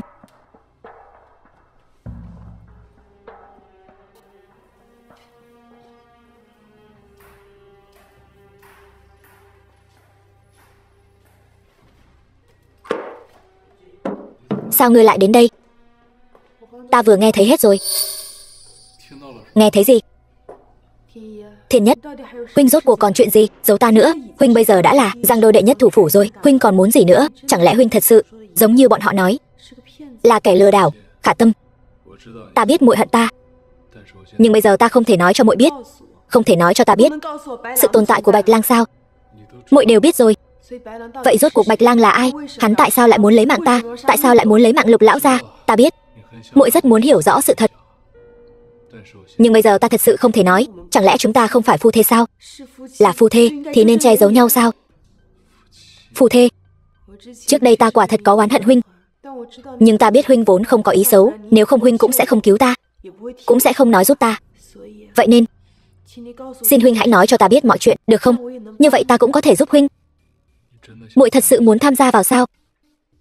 Ta chắc chắn không vì gì khác. Ta cũng muốn biết tại sao Bạch Lang lại muốn dồn ta vào chỗ ngỏm. Được, vậy ta nói cho muội biết, phụ thân ta chính là bị Bạch Lang sát hại. Phụ thân huynh? Sao trước đây ta chưa từng nghe huynh nhắc đến? Ta không phải con nhà giàu có gì. Ta nhớ ta đã sống ở Nam Thị. Khi còn nhỏ, phụ thân vì mưu sinh đi làm thuê, cho đến khi tin ông ấy mất truyền đến, ta nghi ngờ sự ra đi của phụ thân có điều mờ ám, liền rời nhà đi điều tra. Quả nhiên phát hiện nguyên nhân sự ra đi của ông ấy là bị sát hại. Vậy huynh không lừa mọi người. Vậy số tiền đó thì sao? Thời sơ khai để điều tra Bạch Lang, tôi đã gặp Lục Côn trên đường. Lục Côn hắn đã giúp tôi rất nhiều. Số tiền đó đều là hắn cho tôi mượn. Vậy nên việc kết hôn với tôi cũng nằm trong kế hoạch của ngươi sao? Đúng vậy. Ta cũng bất đắc dĩ, nhưng ngươi yên tâm, sau khi việc thành, ta sẽ ly hôn với ngươi. Vậy bây giờ ngươi muốn làm gì? Bắt Bạch Lang, trả thù cho cha. Ta tin ngươi. Ta có thể giúp gì cho ngươi? Ngươi cứ nói với ta. Khả Tâm, làm sao? Ngươi coi thường ta? Ta đây chính là đại tiểu thư Khả gia đấy. Nhân mạch của ta còn rộng hơn ngươi nữa. Được, cứ nghe theo Khả đại tiểu thư. Không hay rồi, Thu tổng, Triệu công tử của Triệu thị tập đoàn bị sát hại ở đồn cảnh sát rồi. Cái gì? Mọi người ở đồn cảnh sát ăn cái gì mà một tên tội phạm cũng không canh giữ nổi? Nghe nói là đánh ngất người canh gác, trộm chìa khóa, rồi bắn ngỏm Triệu công tử trong tù. Vậy thi thể hắn đâu? Đã được đưa đến nhà hỏa táng rồi. Thu tổng, chúng ta vẫn nên hủy buổi họp báo hôm nay đi. Tại sao lại hủy?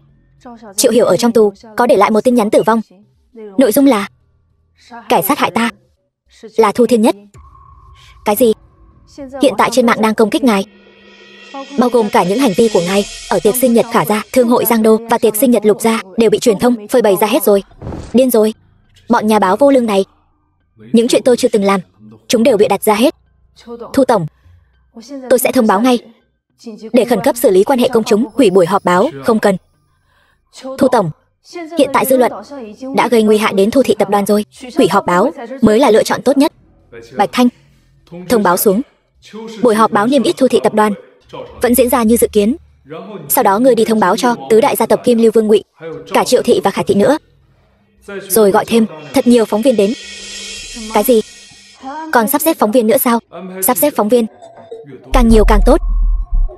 Vâng. Thiên Nhất, ngươi muốn làm gì vậy? Ngươi nhất định phải làm vậy sao? Nhất định phải làm vậy. Thiên Nhất, cẩn thận đấy. Chuyện ngươi giao phó, ta đã làm xong rồi, đợi tin của ngươi.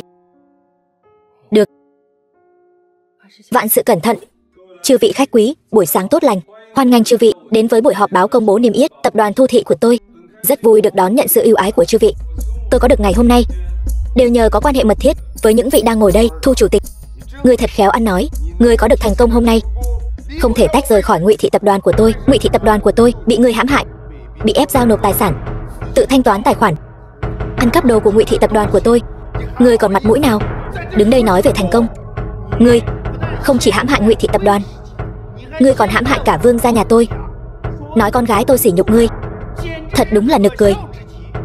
Những chuyện này đều là âm mưu của ngươi. Mục đích của ngươi chính là muốn tất cả chúng tôi nghe theo lệnh của ngươi, để ngươi tự lập môn hộ. Thu Thiên Nhất, dạy dỗ không nghiêm tôi nhận, nhưng ngươi hãm hại hai nhà chúng tôi, chuyện này là không thể chối cãi được. Thu Thiên Nhất, tôi đã nhường Triệu Thị tập đoàn cho ngươi, vậy mà ngươi lại sát hại con trai tôi, cướp đoạt Triệu gia của tôi. Ngươi đúng là cầm thú. Xem ra hiện trường thật sôi nổi. Chắc hẳn chư vị đều đến để chúc mừng tôi. Thật trùng hợp, hôm nay là sinh nhật của tôi. Tôi còn đặc biệt nhờ người đặt bánh kem cùng mọi người chúc mừng khoảnh khắc huy hoàng của tôi. Ngươi còn mặt mũi nào mà ăn mừng sinh nhật? Ngươi thật không ra gì. Mọi người đều đến để tính sổ với ngươi đấy. Thu tổng, khán giả đang chờ đấy. Cắt bánh kem trước đi.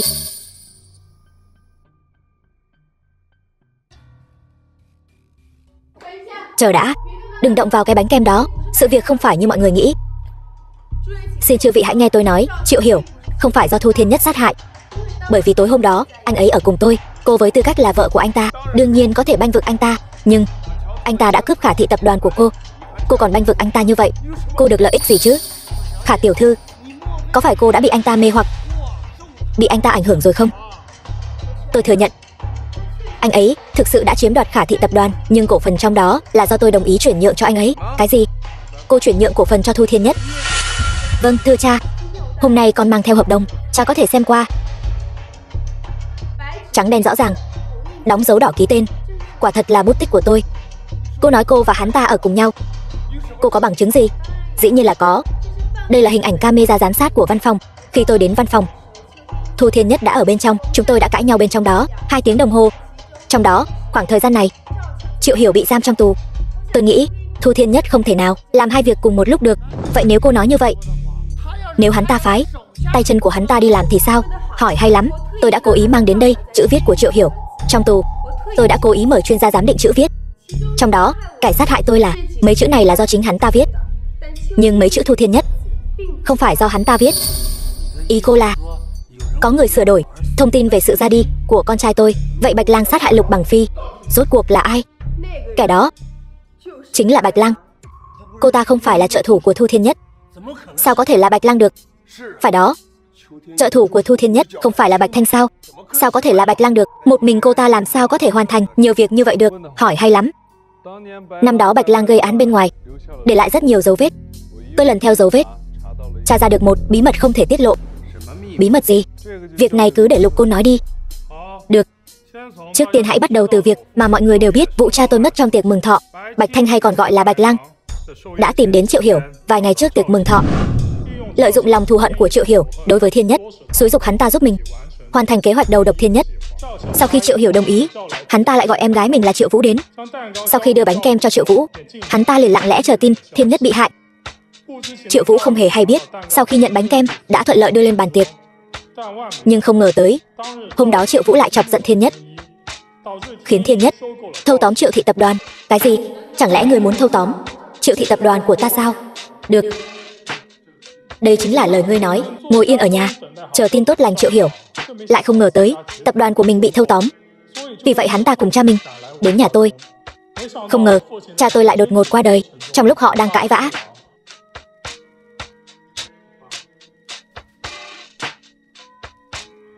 May mà có Thiên Nhất ở đó, giúp tôi điều tra ra bánh ngọt có độc. Nhưng cha tôi không mất vì bánh ngọt, mà là do chất độc trên tay vịn ghế.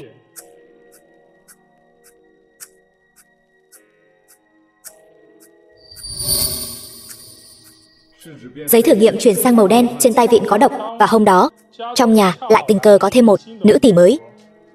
Và cô ta chính là Bạch Lang giả dạng. Ý của cậu là con trai tôi chỉ là vật thế tội. Đúng là ý đó. Sau khi chúng tôi điều tra, bánh ngọt tối hôm đó không ai ăn, chỉ là ghế bị bỏ độc. Có nghĩa là Lục Bằng Phi mất dưới tay Bạch Thanh. Đúng vậy, nhưng Triệu Hiểu hoàn toàn không ngờ tới làm sao Bạch Thanh lại có thể giúp hắn. Mục đích của cô ta rất đơn giản, mượn đao sát hại người, ngồi mắt ăn bát vàng mà thôi. Cái gì? Kế hoạch thâm sâu thật đấy. Nhưng đừng bao giờ xem thường người trước mắt này. Những việc cô ta làm còn nhiều hơn ngươi tưởng đấy. Được lắm. Không ngờ kẻ bày mưu thật sự lại là ngươi. Coi con trai ta như con cờ, dùng xong rồi sát hại. Nhà họ Triệu chúng tôi căn bản không quen biết hạng người như ngươi. Tại sao ngươi lại đối xử với chúng tôi như vậy? Triệu tổng hỏi câu này hay lắm. Bạch Thanh và nhà họ Triệu không có bất kỳ quan hệ nào. Tại sao cô ta lại làm như vậy? Vấn đề này rất đơn giản. Bạch Lang lấy việc trở thành một thương gia giàu có làm mục tiêu, muốn khơi mào các gia tộc danh giá, đánh lẫn nhau, gây ra nội chiến, sau đó sát hại kẻ chiến thắng, chiếm đoạt tài sản của họ. Còn nhà họ Triệu chỉ là một phần nhỏ trong kế hoạch của cô ta, lợi dụng nhà họ Lục, thôn tính nhà họ Triệu, cuối cùng chiếm đoạt nhà họ Lục. Đó là mục đích của cô ta. Nhưng mục đích lớn nhất của cô ta là lấy mạng Thu Thiên Nhất. Điều này có lợi gì cho cô ta? Tất nhiên là có lợi. Bởi vì Bạch Lang thích kiểu bày mưu tính kế, lấy mạng người cướp của này. Chỉ vì khoái cảm thôi sao? Tên đó biến thái thật. Đúng vậy, chỉ để trải nghiệm cảm giác nắm quyền bày mưu rồi lấy mạng người. Thật là không thể hiểu nổi. Những chuyện không thể hiểu nổi của cô ta còn nhiều lắm. Chuyện tiếp theo có liên quan đến tiểu thư Khả. Khả tổng, xin hãy bình tĩnh. Cái gì? Liên quan gì đến con gái tôi? Chuyện này có nguyên nhân của nó. Có một ngày tôi bị Bạch Lang truy sát. Cô ta muốn bắt cóc tôi, tống tiền. Nếu không có Thu Thiên Nhất, tôi đã mất mạng rồi. Chị điên rồi sao? Sao chị lại nói giúp tên này? Hắn ta đã giày vò chị như thế nào? Chẳng lẽ ngươi đã quên rồi sao, Khả Dũng? Thu Thiên Nhất không hề ngược đãi ta, mà ngược lại còn rất tốt với ta. Nếu thật sự là như vậy, thì tại sao Bạch Lang lại bắt cóc Khả Tâm? Chỉ đơn giản là vì tiền chuộc thôi sao? Chẳng lẽ ta cũng là một trong những mục tiêu của Bạch Lang? Đúng vậy, giá thị trường của Khả thị tập đoàn tuy không bằng Triệu gia và Lục gia, nhưng ở Nam thị vẫn là số 1 số 2.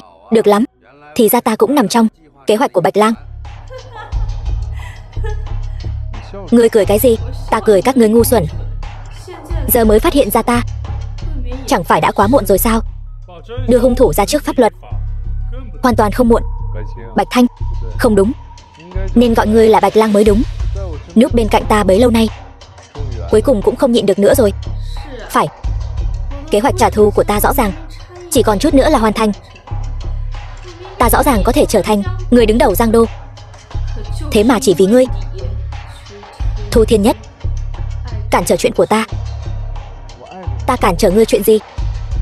Ngươi mất hết lương tâm, hèn hạ trước, hãm hại Khả gia, sát hại Triệu Hiểu, vu oan cho cả Giang Đô, danh môn vọng tộc. Ta muốn hỏi ngươi, chúng ta cản trở ngươi chuyện gì?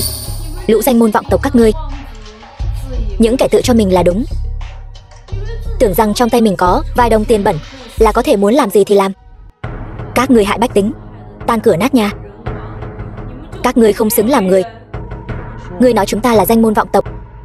Bạch Thanh, ngươi hãy làm rõ cho ta. Ta chỉ là một đứa trẻ, lớn lên từ khu ổ chuột. Tất cả những gì ta có bây giờ đều là do nỗ lực của bản thân mới có được ngày hôm nay. Bạch Lang, ngươi đã không còn đường thoát, còn muốn tiếp tục phạm tội sao? Ngươi câm miệng cho ta. Lục Côn, năm đó ta tha cho ngươi một mạng, không phải để ngươi ở đây gào thét với ta. 10 năm trước là do bản thân ngươi bất tài, làm hỏng việc. Đã bất tài thì luyện thêm đi. Câm miệng, bây giờ ta sẽ cho ngươi cùng chôn với Thu Thiên Nhất.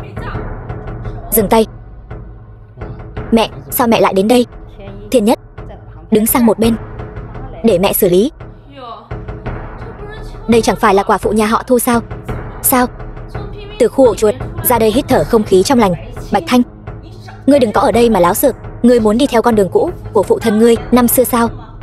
Con đường cũ của phụ thân ta, các ngươi sao không nghĩ tới lát nữa có thể sẽ đi theo con đường của Thu Vân Giang? Bạch Thanh, năm xưa là Bạch gia các ngươi gây họa cho kinh thành trước. Giang thần các ta vì muốn bảo vệ sự yên bình của thế gian, nhiều lần khuyên can phụ thân ngươi, nhưng phụ thân ngươi nhất quyết không nghe, cứ khăng khăng làm theo ý mình. Giang thần các ta chỉ đành phải trừng trị phụ thân ngươi theo pháp luật. Giang thần các chẳng phải là cơ quan có uy tín nhất trong truyền thuyết kinh thành hay sao? Khó trách tiểu tử này tinh thông mọi thứ. Hóa ra là kế thừa y bát của phụ thân hắn. Giang Thần Cát là cái thá gì? Nếu không phải năm xưa các ngươi hãm hại phụ thân ta, để phụ thân ta gánh tội thay cho Lục gia và Khả gia, thì Bạch gia chúng ta đã không bị diệt môn. Câm miệng, ngươi đang nói nhăng nói cuội cái gì vậy? Đúng vậy, Khả gia chúng tôi hãm hại các ngươi cái gì? Phụ thân các ngươi không nói cho các ngươi sao? Họ làm những chuyện đê tiện đó. Câm miệng, ta không cho phép ngươi nói như vậy về phụ thân ta. Được rồi, Khả Vân Đình, sự việc đã đến nước này, có thể nói ra sự thật rồi.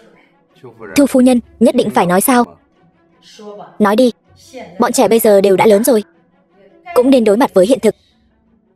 Năm đó Lục gia, Bạch gia, Khả gia là bằng hữu chí giao. Sao ngươi lại đụng vào thứ này? Ngươi không muốn sống nữa hả? Ngươi đã chạm vào nó bao lâu rồi? Tại sao ngươi lại chạm vào thứ này? Ngươi nói mau lên. Tôi bị ép buộc. Tôi thật sự không có tiền nuôi con, nên mới làm việc này. Chuyện này là phạm pháp, ngươi biết không? Chúng ta đều là người của Giang Thần Các. Chẳng lẽ ngươi muốn ngồi tù cả đời sao?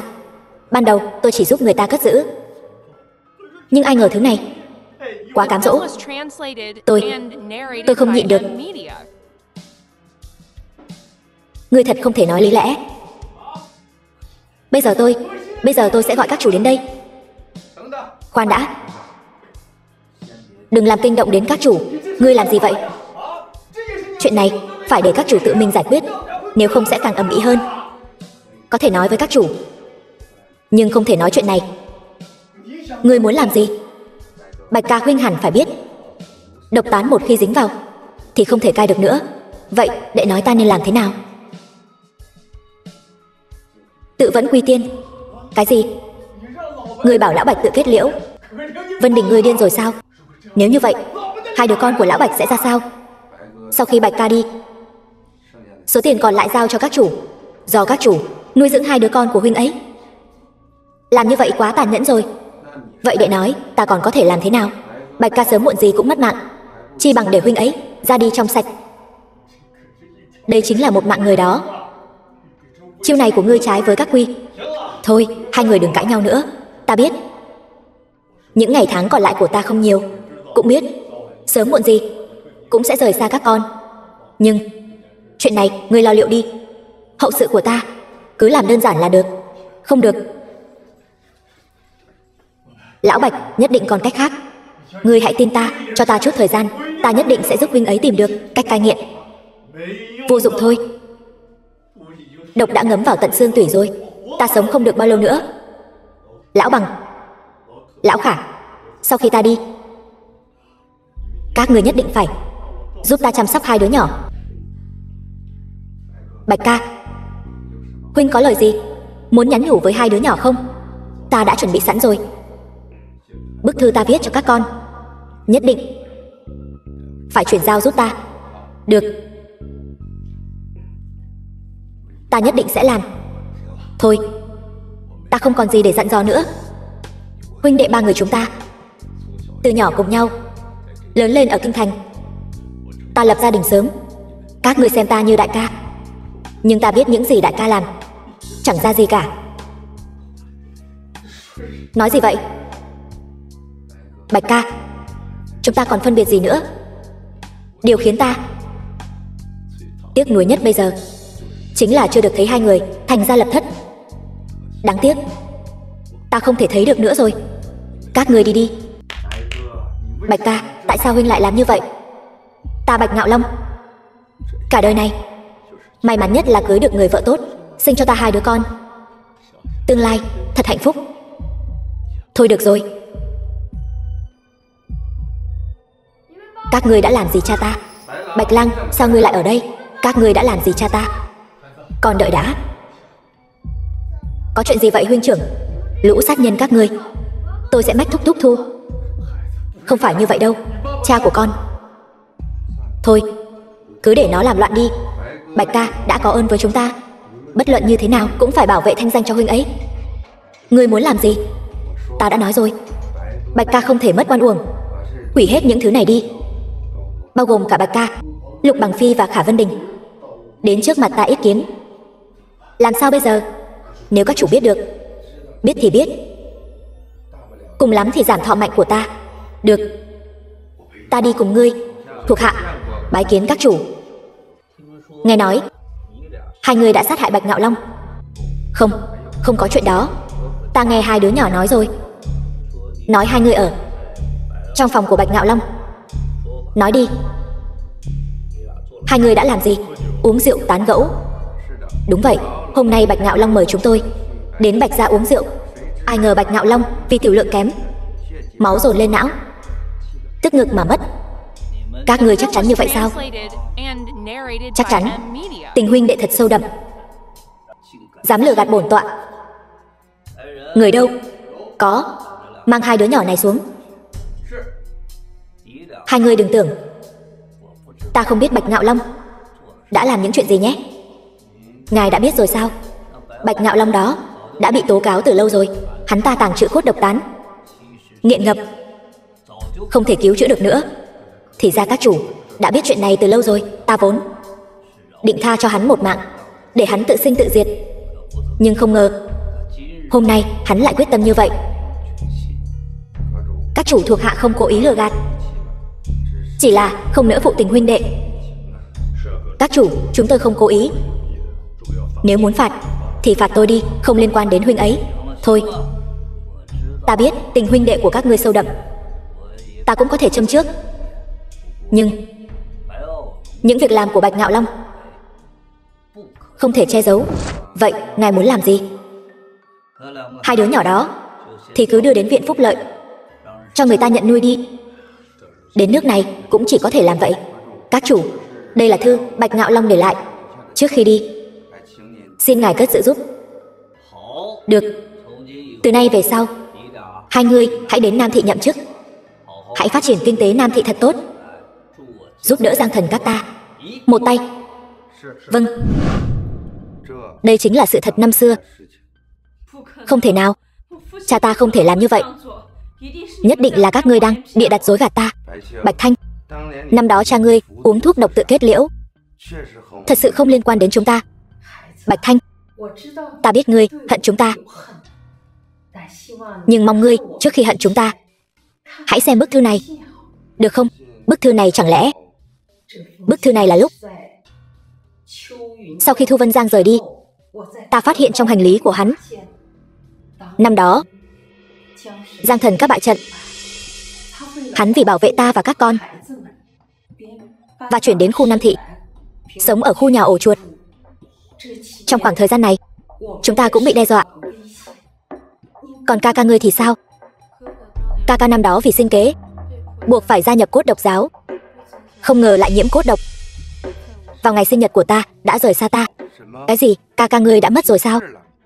Ca ca để lại cho ta một bức thư, trên đó nói sự ra đi của cha ta là do các ngươi gây ra. Vì vậy ta từng bước một đi đến ngày hôm nay, chính là để báo thù cho ca ca, báo thù cho cha. Thật đáng tiếc, Lục Bằng Phi đã ngỏm rồi, chỉ còn lại ngươi. Các ngươi đều là hung thủ sát hại cha và ca ca ta. Ta muốn các ngươi cùng xuống đó nhận tội với bọn họ. Bạch Thanh, ngươi tự mình xem thư cha ngươi viết đi, là ngươi sẽ biết tất cả sự thật. Ta không xem, đây chắc chắn là do các ngươi ngụy tạo chứng cứ, muốn lừa gạt ta, các con của ta. Khi các con thấy bức thư này thì cha chắc đã đi đến một nơi rất xa rồi. Cha nhất thời hồ đồ, lại có liên hệ với cốt độc giáo. Không ngờ bản thân lại thua chính ý chí của mình. Ta giao phó các con cho hai vị thúc thúc, họ nhất định sẽ đối xử tốt với các con. Đừng trách cha, cha chỉ là đi chuộc tội thôi. Các con của ta dù thế nào đi nữa, cha mong các con mạnh khỏe trưởng thành. Không thể nào, các ngươi đang gạt ta. Chuyện này tuyệt đối không thể là do cha ta viết. Nếu ngươi không tin thì tự mình xem gia ấn. Gia ấn không thể sai được. Thanh bạch từ là bảo vật cha ngươi yêu thích nhất. Hắn xem đây là gia ấn, chính là để răn dạy hậu nhân sống trong sạch, làm quan ngay thẳng. Bạch Thanh, trong sạch. Giờ thì cô nên tin bức thư này là tuyệt bút của cha cô rồi chứ?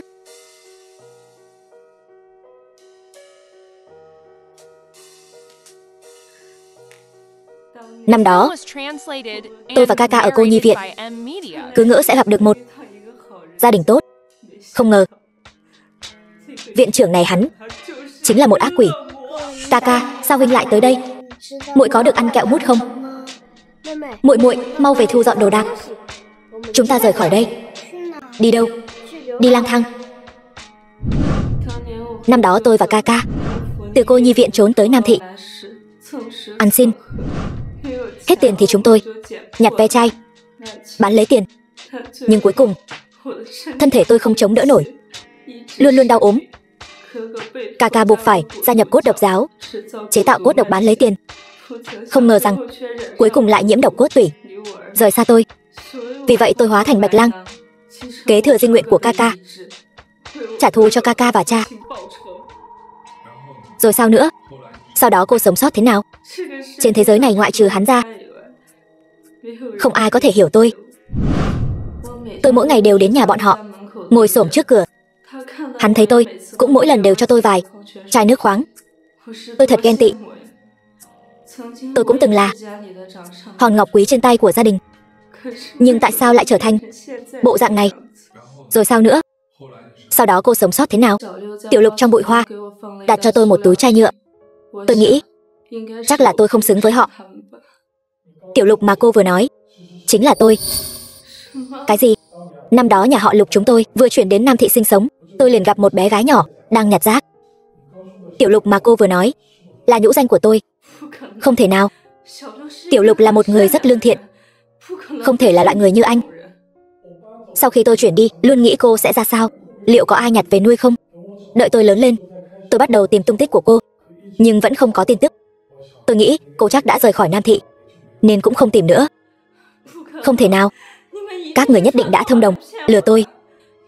Anh làm sao chứng minh anh là Tiểu Lục? Sau khi ta dọn đi, đã để lại cho ngươi một túi chai nhựa. Có một chai ta đã đựng đầy những ngôi sao giấy cùng với một tấm thiệp. Trên đó có viết: nếu cuộc sống không được như ý, hãy gấp sao giấy. Khi nào đầy một chai, ngươi có thể ước một điều ước. Chai này ta đã gấp đầy rồi. Việc ước nguyện giao lại cho ngươi. Tiểu Lục, ngươi thật sự là như ta đã nghĩ. Ngay cả ngươi cũng ghét bỏ ta dơ bẩn sao? Lũ người các ngươi, những kẻ tự cho mình là người tốt, tưởng rằng có chút tiền, có chút quyền lực là có thể làm càn làm bậy, thao túng sinh tử của người khác.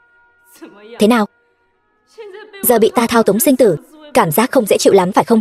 Bạch Thanh, hãy ra đầu thú đi. Bạch Thanh, con vẫn luôn có gia đình, chỉ là con đã quên mất nhà mình ở đâu thôi. Năm đó là thúc thúc có lỗi với con, không cứu được cha con. Thúc thúc xin lỗi con. Bạch Thanh, ta thay mặt phụ thân xin lỗi ngươi. Lục gia chúng ta hoan nghênh ngươi lại làm khách. Người đâu? Đưa xuống đi. Mời tiểu thư.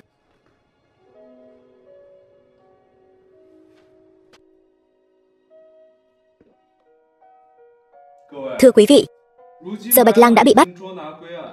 Tôi cũng không còn mặt mũi nào tiếp tục giữ tài sản của quý vị nữa. Tôi tuyên bố toàn bộ tài sản của các công ty trực thuộc tập đoàn Thu Thị sẽ được trả lại đầy đủ. Các đại gia tộc sẽ được tái lập.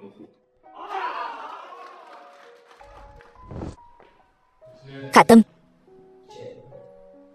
Khả Tâm, sao vậy? Ta biết nàng không muốn gả cho ta. Những chuyện trước đây ta đã ép nàng làm, mong nàng thứ lỗi. Rồi sao nữa? Nếu nàng muốn ly hôn thì cứ ly hôn đi. Dù sao giữa chúng ta cũng chẳng có tình cảm gì. Không có tình cảm. Nếu không có tình cảm, tại sao khi người khác sỉ nhục ta, chàng lại bảo vệ ta? Tại sao lại cứu ta? Ta là không chịu được chuyện bất bình. Thôi được rồi Thu Thiên Nhất, ta hiểu rồi. Ý nàng là sao? Không có ý gì cả. Vậy ta đi lấy giấy đăng ký kết hôn. Lấy giấy đăng ký kết hôn làm gì? Chúng ta không phải đi ly hôn sao? Đại ca, ta là đại tiểu thư Khả gia, lời hứa đã nói ra sẽ không thay đổi. Quả nhiên, đại tiểu thư Khả gia đúng là khác biệt. Ta đã nói rồi, người ta muốn gả nhất định phải là Giang Thần đại nhân. Vậy Giang Thần đại nhân, tiếp theo chúng ta sẽ làm gì? Dĩ nhiên là đi chọn váy cưới rồi.